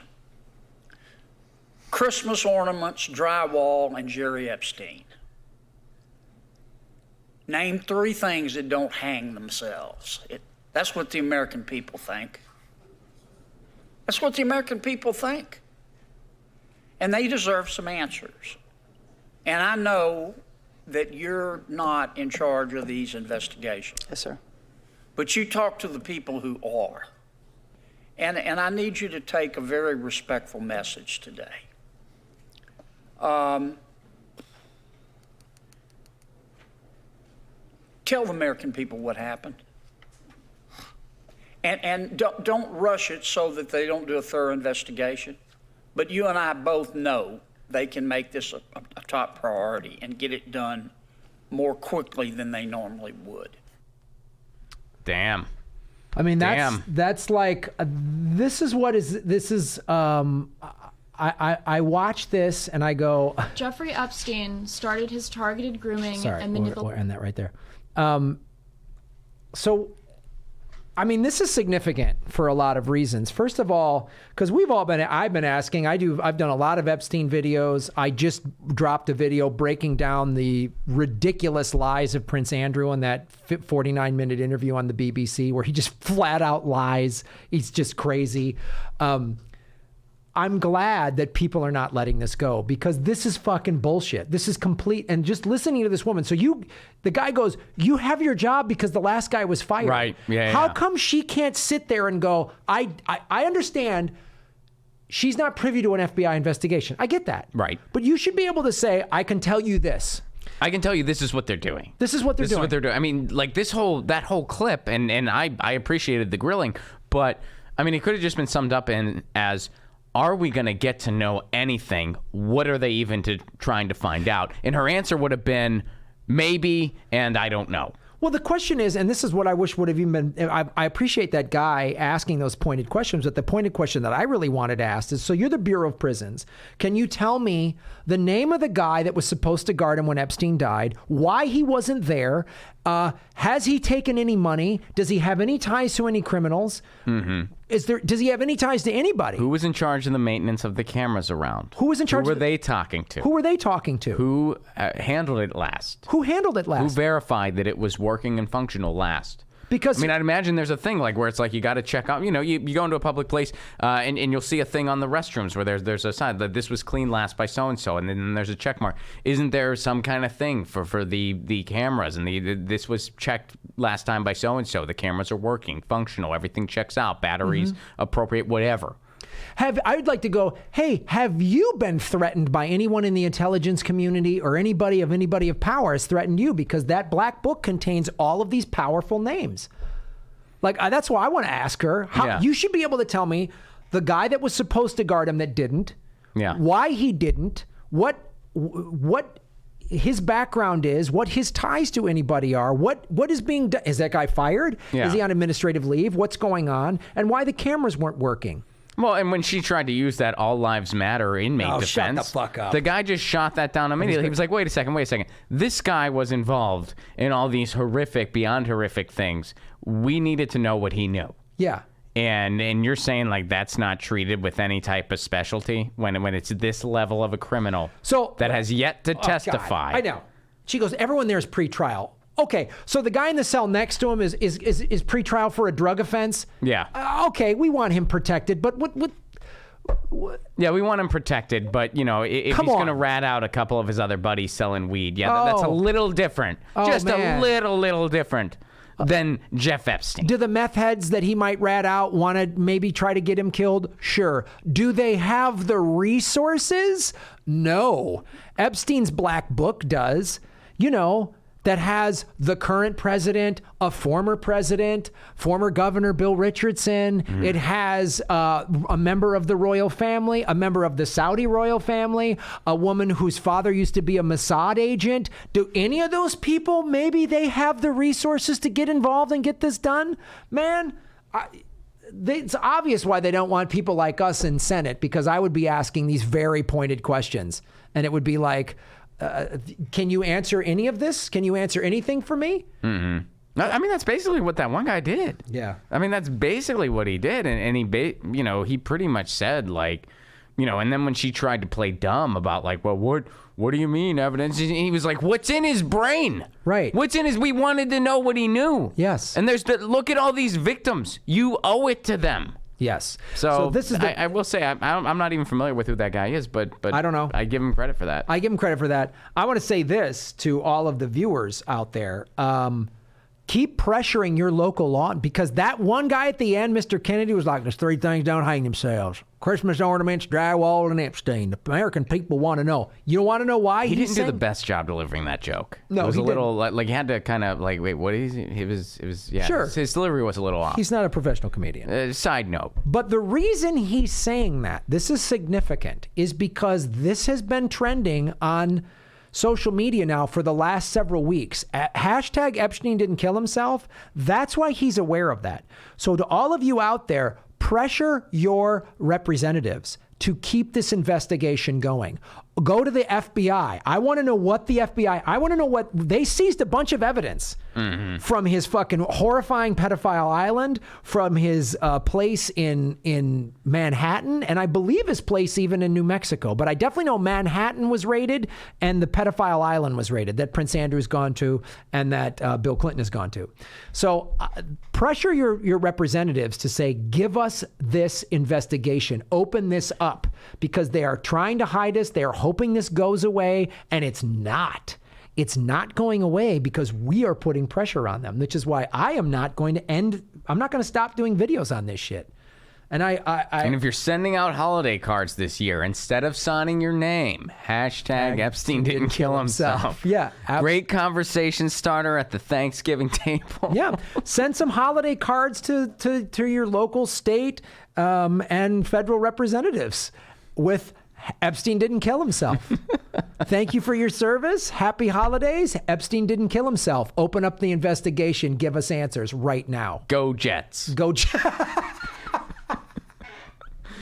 Yes, go Jets indeed.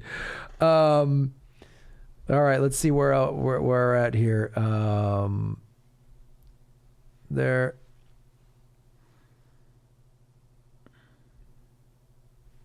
Come on, guys. There are plenty of big crime guys in that prison, multiple murders, serial killers, other serial rapists. Sure.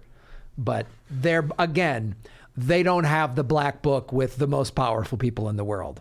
So Epstein, sure, all prisoners should be protected, but that guy's even more important because... Right. It was a bullshit excuse on her part. That was our point. Like it was a bullshit excuse on her part. Yeah. All right. So let's go to some more super chats. 233 people watching. Hit the like button and then support what we're doing. Here we go. Here.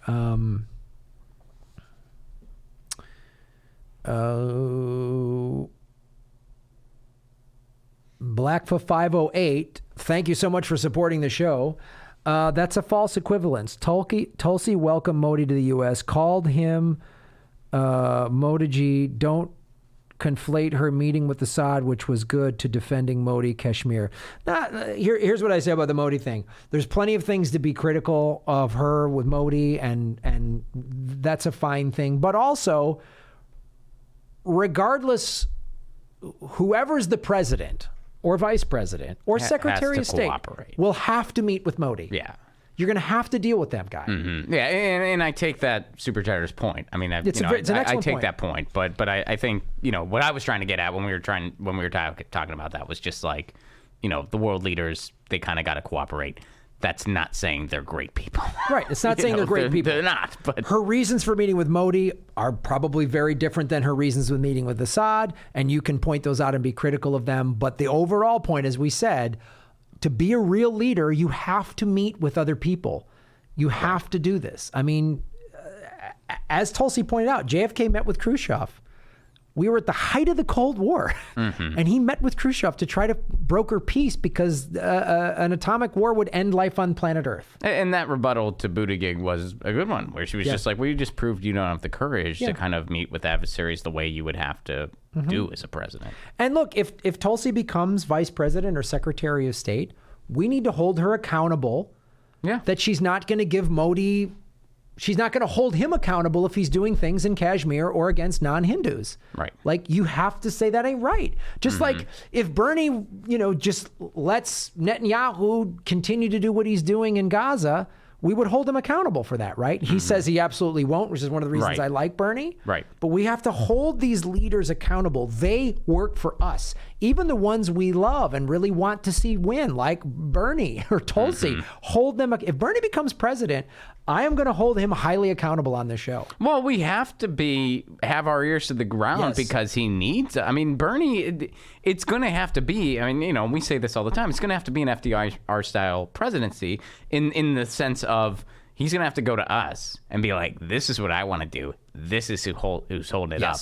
Get to work." Yeah, because I want to work with you guys, and here's my colleagues that are fucking that up. Yeah, that's absolutely true. It's a good point. Thanks for bringing that up. Balthazar228, shave your knuckles for justice. I tried going vegan, but it was hard to wrap all those veggies in bacon. That's going to be a little bit of a hiccup. If you wrap everything in bacon, that might get in the way of you being a vegan. I don't know. I'm not a scientist. I'm not a food doctor. Me neither.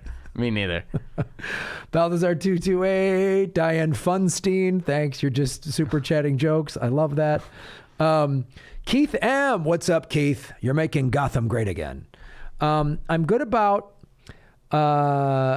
not hitting skip, but YouTube is forcing us to watch ads on how blissful working at Amazon Fulfillment Center is, or how Medicare for All is too pricey. It's Clockwork Orange torture. Keith, I understand that.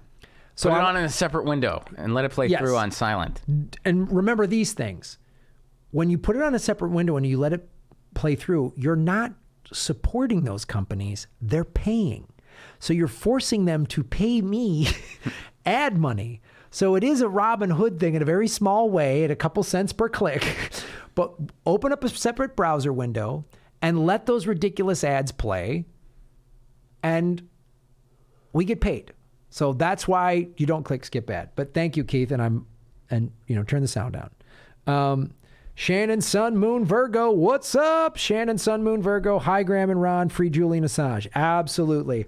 It was so cool when we were in Australia, because in Adelaide and Sydney, especially, and Melbourne, there was Julian Assange people that came out. I think there were even a few in Perth. Yeah, there were a few in Perth. So everywhere. Every show we played, did. Yeah. And it was so cool. Like, they gave me in Sydney this free Assange. This is the People for Assange. This is their black one right there. And then I have Action for Assange.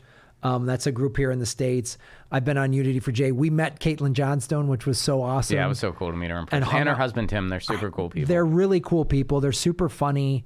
It was awesome. We hung out with them 2 nights in a row, had dinner with them, and then they came to the show the next night. We took a photo in front of a Julian Assange. It was amazing we saw a Julian street Assange art. mural. Yeah.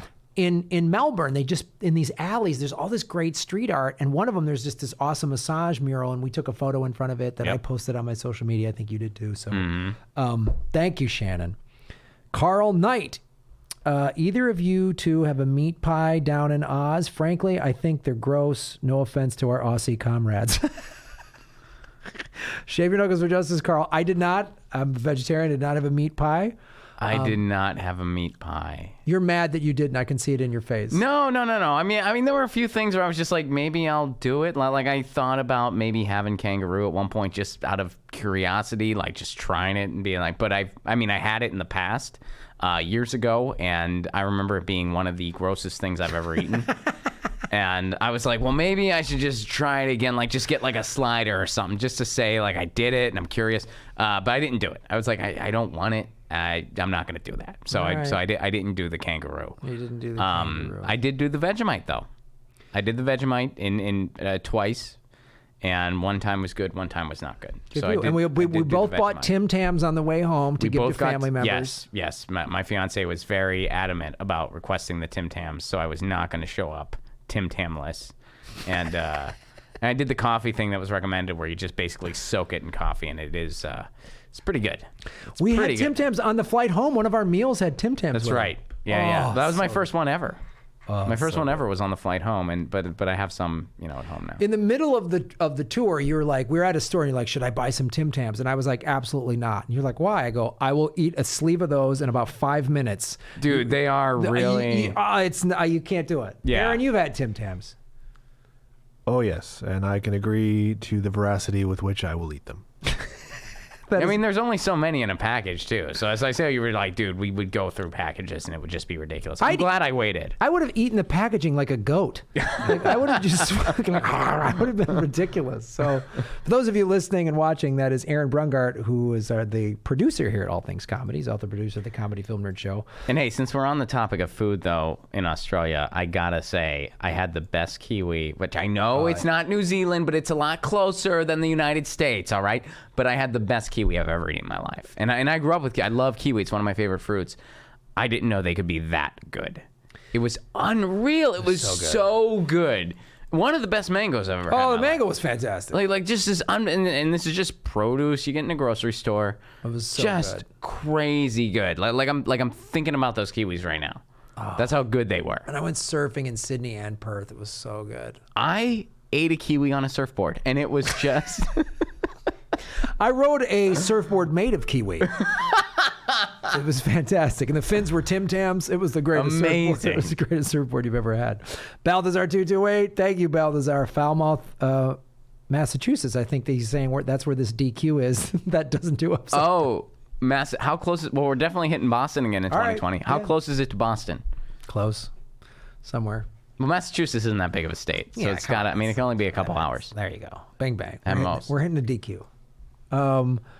Keith M. Granny Petrol has a sister, Granny Stonewall. Nice. But Greta, you must hang Stonewall like Jeffrey Epstein. But Senate, I can't tell you anything, Senate. I can only offer you these oil-soaked cookies. Granny Stonewall. Some of the guards didn't know they weren't allowed to sleep, Senate. But Senator, I cannot confirm nor deny anything. What did you eat for breakfast this morning? I cannot confirm nor deny that. I don't know. You'll have to ask the FBI. Some of the guards don't know how to eat breakfast. We haven't trained them how to sleepwalk. Granny Stonewall. Granny Stonewall. Thank you, Keith M, for that. Sparky, what's up? Shave your knuckles for justice. Investigators should check and see if any prison officials, etc., opened up a Bitcoin account around the time of Epstein's murder and received payoffs. Absolutely. They should look into everything. They should look into everything. Really. Give me a break. You got to comb that. And I get it that it's like, well, these are still citizens at jobs. And it's like, yeah, but that's their job. That's what they signed up for. And in situations like that, you got to find out what they may or may not know. Think about this. To get inside a prison There are only a handful of people that could allow you to do that.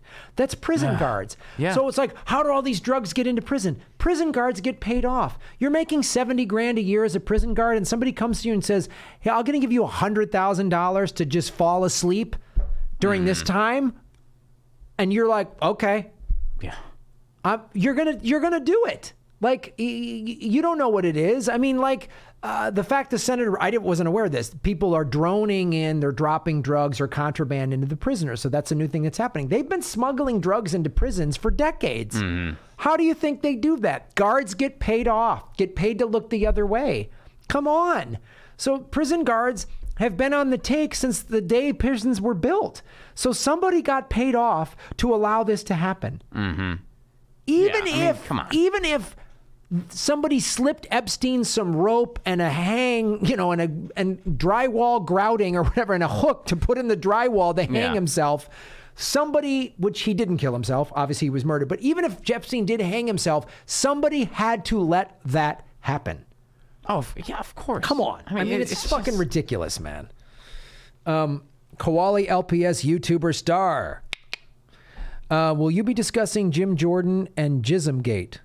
I don't know what that is. I don't know what that is I don't know either. what that is. But so I guess the answer is no. We're kind of really, all of our investigative efforts are focused on Toastergate. There's an extensive Toastergate, and I think we're going to name that woman from the Board of Prisons to be the head of Toastergate because she'll just, She'll just deflect it all. yeah, you won't get busted. We for don't it. even know if a piece of toast was burnt. I cannot confirm or deny that electricity was used inside of said toaster. I cannot confirm or deny that Australia has electricity. I don't know. Do they have toasters? I have no idea. That's not my jurisdiction. Well, we don't know if these were pre-existing crumbs that caught on fire or were these just crumbs from Ron's toast. Like, I can't confirm or deny that. We don't know that Ron eats food. We have no idea. I've never seen Ron physically eat toast. I personally have not. I've seen you have problems with toasters. I've had problems with toasters. But that could be that these are aggressive toasters that are more combative and fight with people. See, I think the toaster was holding back. I mean, clearly, it was holding back the toast. Literally, that's what it was doing. It was not letting that toast Like up. a scam. The first time. The first time. So- Second time, it was just like, dude, is that all you got? You got to push the button down. I think this specific toaster was very complicit in this. Yeah. We can't just turn a blind eye and just pretend this toaster had no knowledge. We got to see what the toaster knows. Yeah. We got to see, like... Is the toaster brave? Toastergate 2019. Is the toaster brave? You remember that movie, right? Brave Little... Dude, I make a movie reference? And I didn't get it. Wow. Brave Little Toaster. I don't remember that movie. Oh, come on. This is the first time. Dude, this is the first time. I always make movie references and Ron doesn't get them, and then he refers bands and I don't get them. Brave Little Toaster, one of my favorite movies as a kid. One of my favorite A kid's movies as a movie? kid. It's a kid's movie. But it's back when kids' movies were a lot more clever, if I must say so. It's a very cool movie. Brave Little Toaster. It's like, it When was did it kind of come like the out? precursor to, I'm assuming like 80s? Aaron, can you look up Brave Little Looking that Toaster? up. Look up when Brave Little Toaster On came out. IMDb? It was kind of like the pre-Toy Story, because it's like the appliances had personalities. Oh, okay. But it's kind of dark, man. At one point, 87. like the vacuum cleaner tries to kill himself. What? Seriously, dude. All right, you gotta Aaron. watch Brave Little Toaster. Jesus. It's 1987. 87. Yeah, Okay. John Lovitz, Timothy Stack, star-studded cast. Phil Hartman. No. Watch Brave Little Toaster. Okay. It's like the falling down of kids' movies. This is in reference to one time we were on the road and Ron started talking about how great Falling Down was. It's a great movie. And I was like, yeah, I saw it. And you were like, oh, and I was like, Well, no, like you were like, yeah, I've seen that movie. And I was like, dude, man, the one scene that was really symbolic. And you were like, yeah, I saw it once like 20 years ago, Ron. I don't know. I don't remember. You're talking in detail about one scene and then another scene.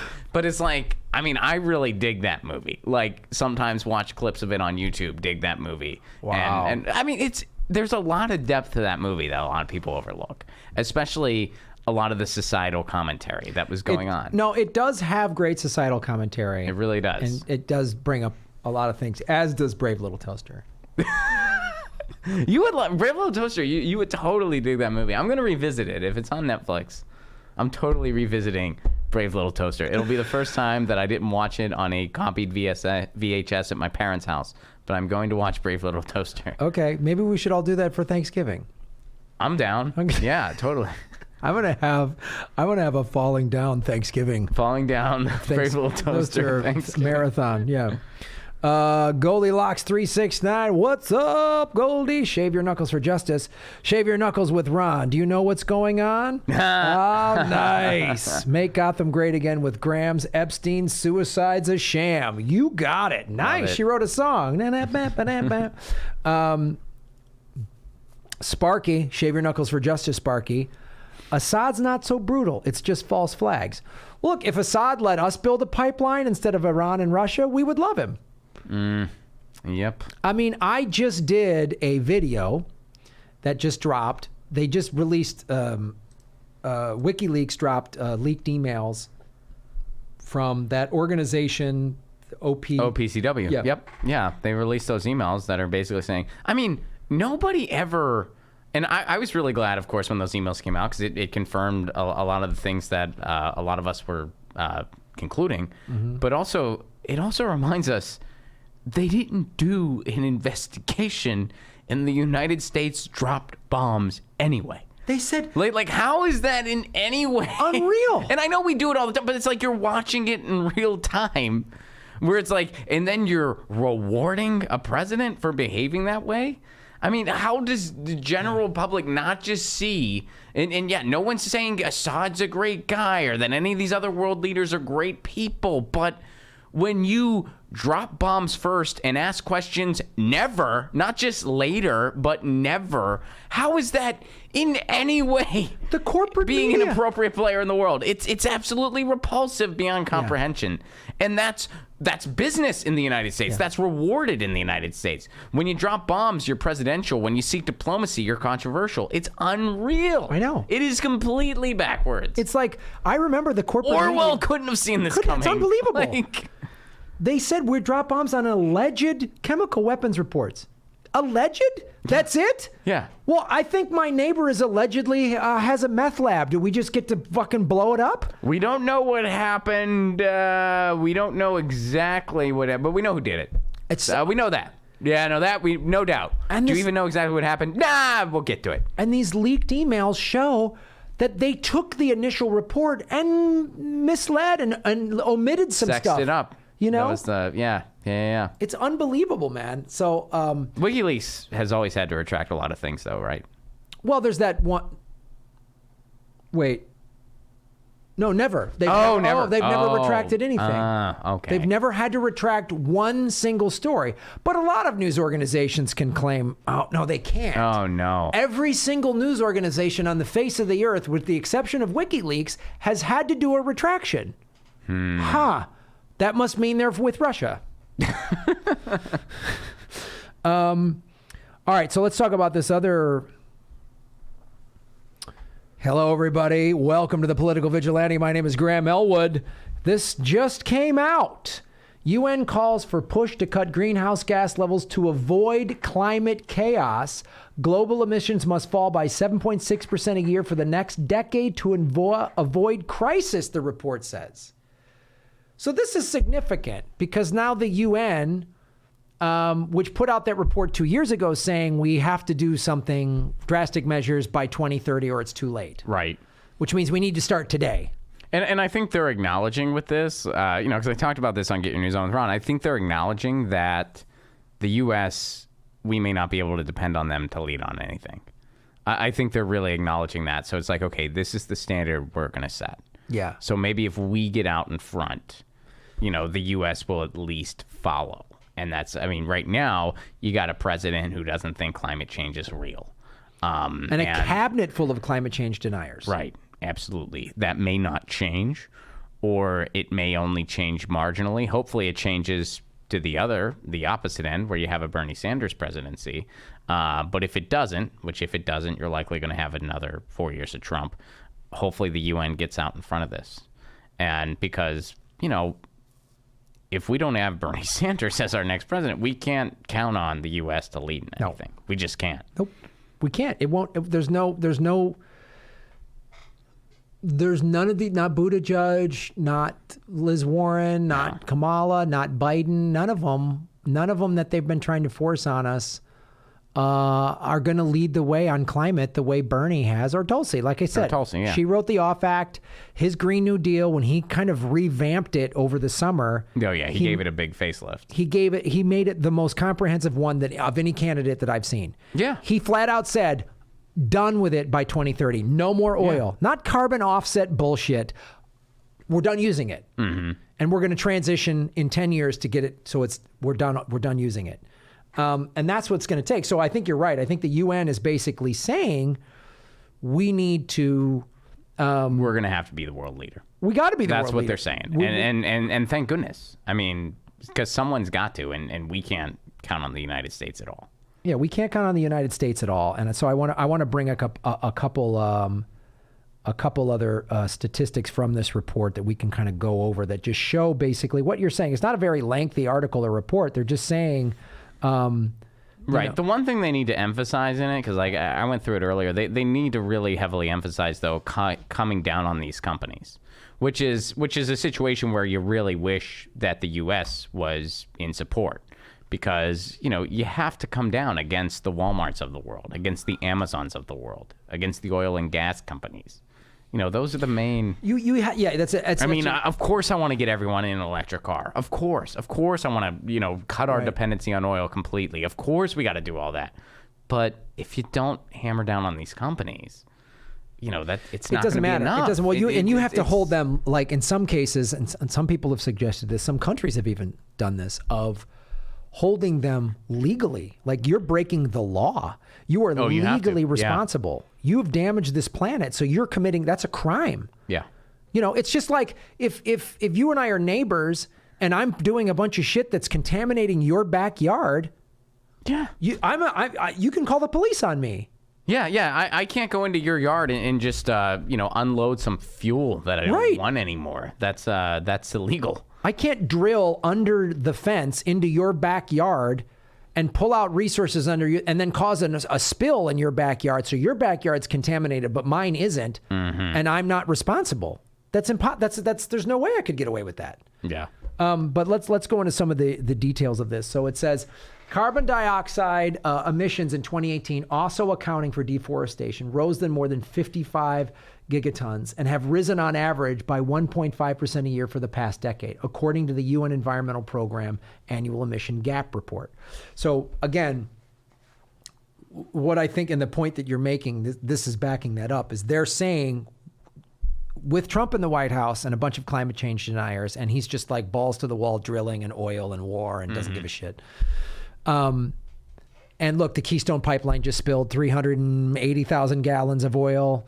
And the pipeline that should have never, ever been approved. Never been happened. Never been approved. Even Obama at first was like, yeah, we can't do that. Obama said, yeah, we can't do that. But of course, he, in his typical Obama way, he didn't just shut it down, say never, it will not happen. We'll revisit it. So he left it open for somebody else to do it. Mm-hmm. And it happened. That's what he did. That's what Obama did. He left everything open. He could have come in and... You left everyone open when you're going to have a fracker in chief no matter what. Yes. Whether Hillary or Trump won, you were going to have a fracker in chief. So. Hillary would have pipelined and fracking. Oh, yeah. And bombed the shit out of everything. And her supporters refused to acknowledge that. When I say that, if Hillary was in, we would still be at all these wars, right? They're like, what? I go, what, are you kidding me? Oh, I remember I got into it with, there was a Hillary supporter I was talking to where the topic was net neutrality.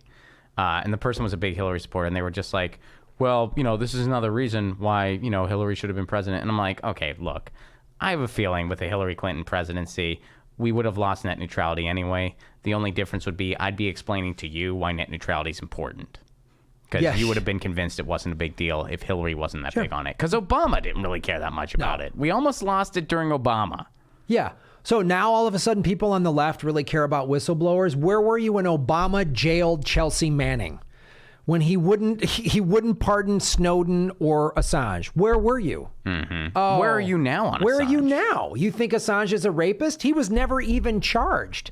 They had to drop it. They dropped the allegations. The government of Sweden never even charged him. This is a mistake a lot of people make. They think, well, they charged him. No, they never even charged him. These two women made accusations. They had They went into allegations, but they never even formally charged him. And now they've even dropped the allegations to show you it was just bullshit concocted by the intelligence community to get Julian out of there.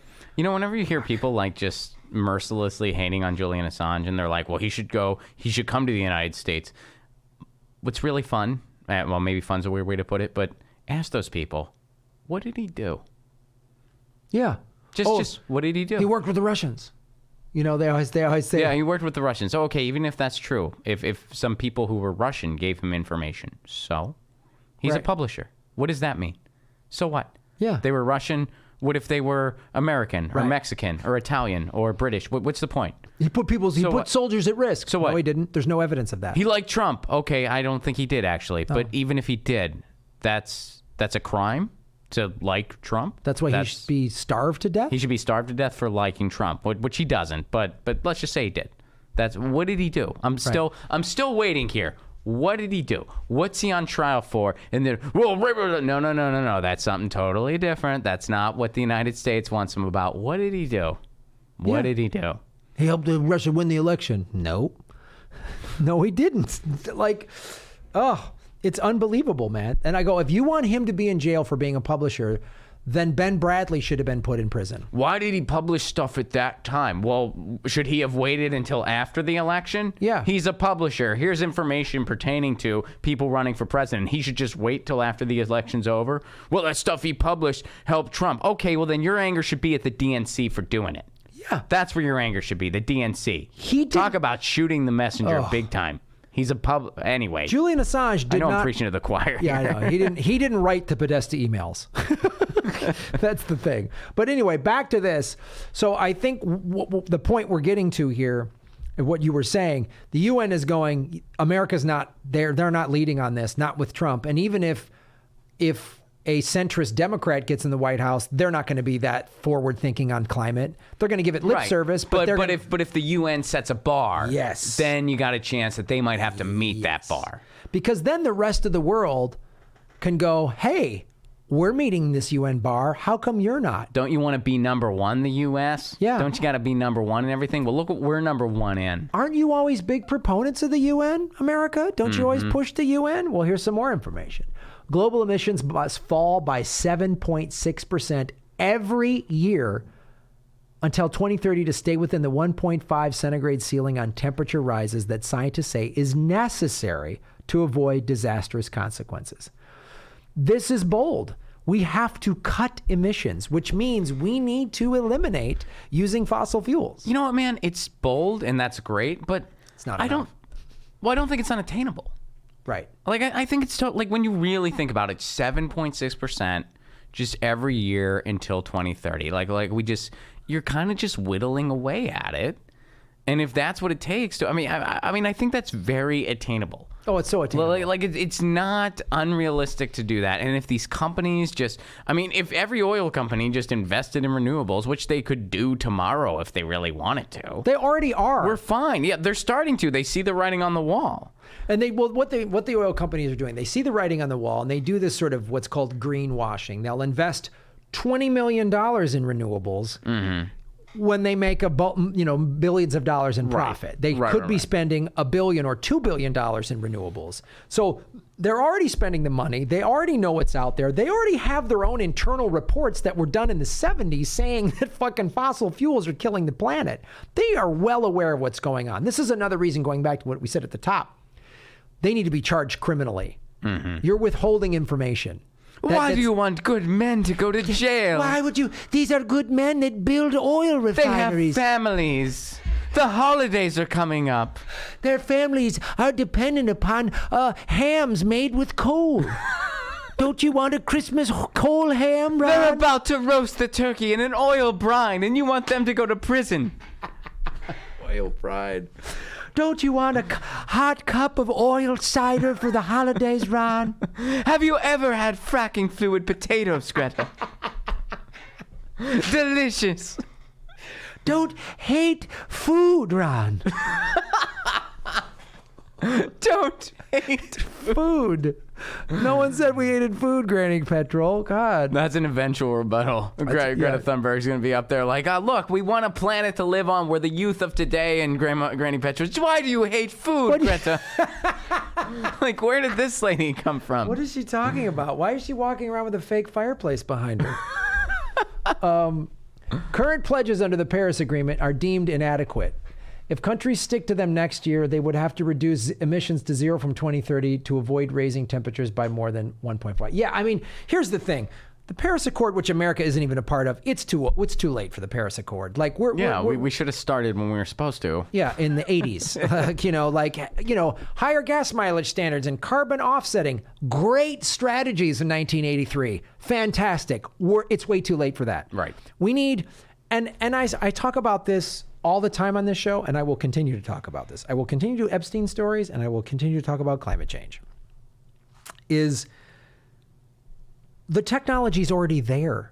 It just needs mass support. Climate change, reversing climate change, is one of the few things where actually we need top-down change. Right. Most stuff is better grassroots, rising up, you know what I mean? But we need top-down, and we need the United States to lead the way. Mm-hmm. The United States, like I did a video recently about someone has figured out a way of using algae to suck CO2 out of the atmosphere. Right. At 400 times the rate the trees do. We mass produce that. We could hit these numbers. We could get this by 2030. We could reverse climate change. There's people doing research on geoengineering.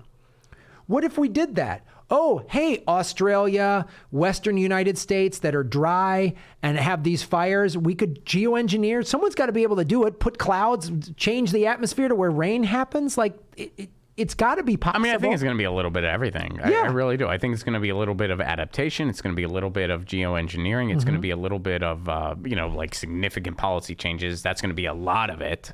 And it's going to be a little bit of just, there's so many things we can do with like recycled plastics even, right. Which I know plastics aren't the greatest thing in the world, but this is the stuff that's already out there.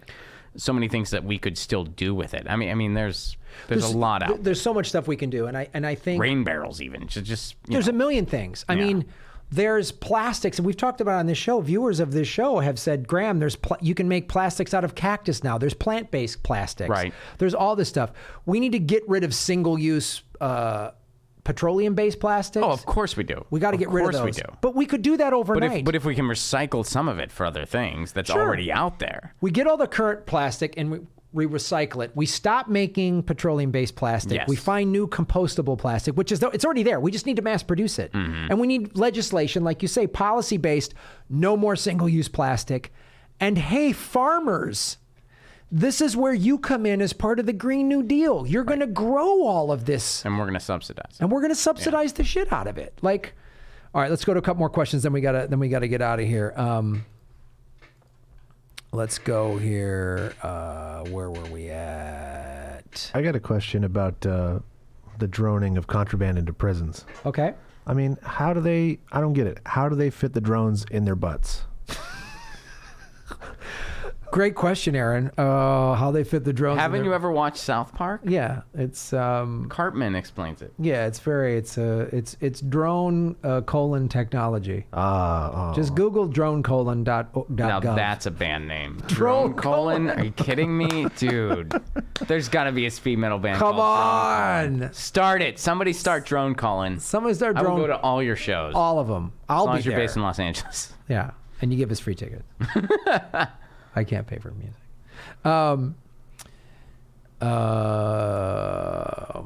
Sparky, shave your knuckles for justice. Federal prisons are run by political appointees. Oh, weird.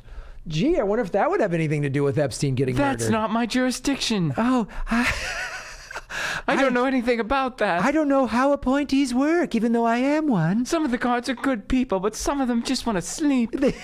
We train them to take naps during their breaks, not while they walk around. We have taken all the sleepy time tea out of the break room. We're getting rid of Mr. Fluppos and other stuffed animals that the guards nap with. No more hammocks. No. Hashtag no more hammocks. Hey, great. Thank you for supporting the show. Oh, Senator, shouldn't you be vaping and checking out? Hilarious. Sparky, shave your knuckles for justice. Not everyone is up on the news, so the contractor who murdered Epstein may not have even known his significance. It was just another contract.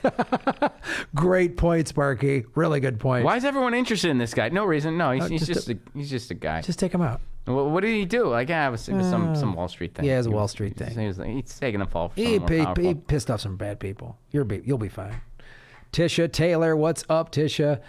Do you think if somebody like Bernie won, the ruling class would crash or slow the economy on purpose? They can't afford an off economic trend.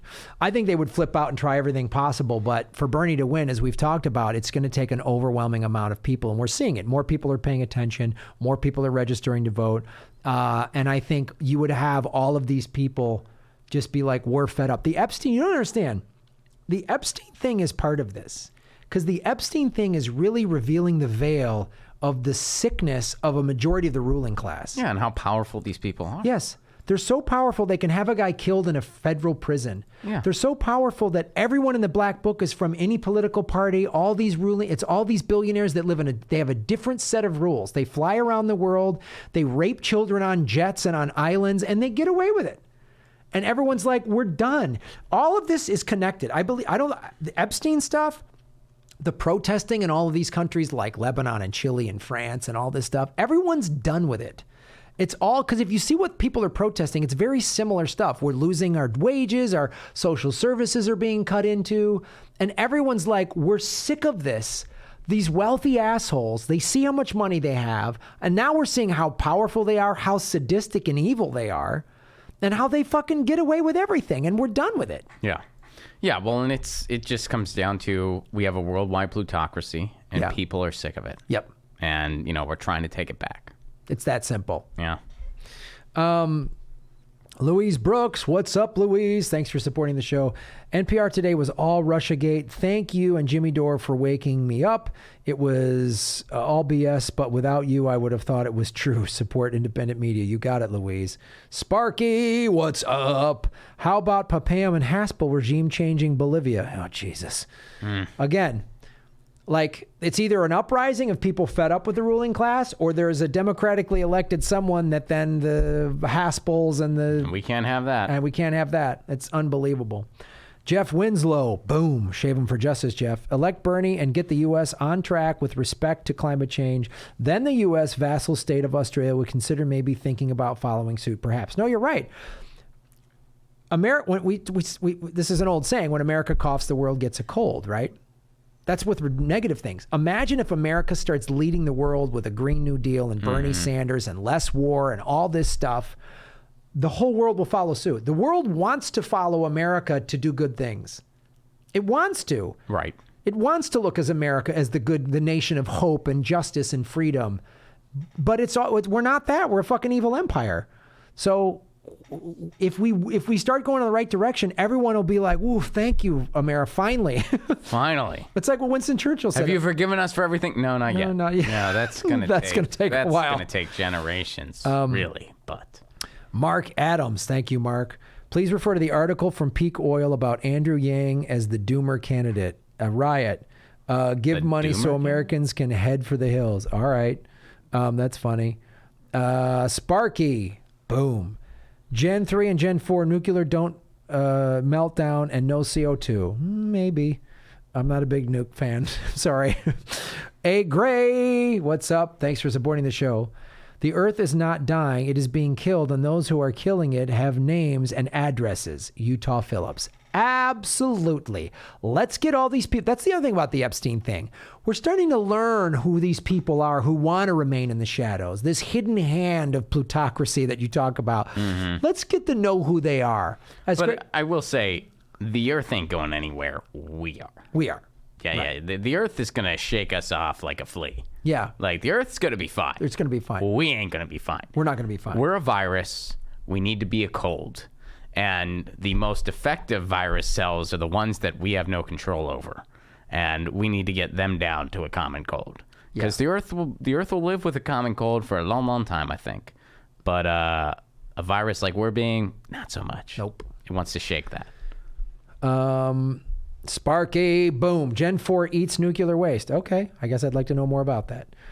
Jeff Winslow, shave your knuckles for justice, Jeff. That Tulsi's Off Act was theater designed to bolster the progressive cred. She thinks that the theoretically possibility of nuclear war is bigger threat than the reality of climate-related extinction. I don't know if I agree with that, but I've never heard her say that. I can't speak to that. yeah, I don't know. I don't know any evidence to support I think that. Bernie's Green New Deal is the best policy we got out there, and that's why I want to see him be president. But as far as her feeling that way, I can't speak to that. I've not heard that. Yeah, if there's any concrete evidence to support that, I'd like to see it. I personally have not seen it. So I'm not saying you're 100% wrong. I'm just saying I haven't seen anything to support that. So Yeah, I haven't either. Louise Brooks. Shave your knuckles for justice, Louise. Centrist Democrats have their seats reserved on the mission to Mars. Elon Musk. They have a backup plan. Yeah, they have a backup plan or they would care. Yes, crazy idea, but nothing else makes sense. Speaking of people who would be at that lame-ass Zuckerberg Buttigieg party, Elon Musk. Oh, God. He would be there smoking pot and not inhaling. And then he'd be like, I'm so stoned. And we're like, no, you're not. You didn't inhale anything, dude. What are you doing? Yeah. That's when you're too rich, you think it's okay to just waste pot like anyway. Ron Smith and Elon But Musk. you're going to waste Joe Rogan's pot? I'm sure that's really good stuff. And you're just going to not inhale to look cool on camera for a second? Why would you waste that?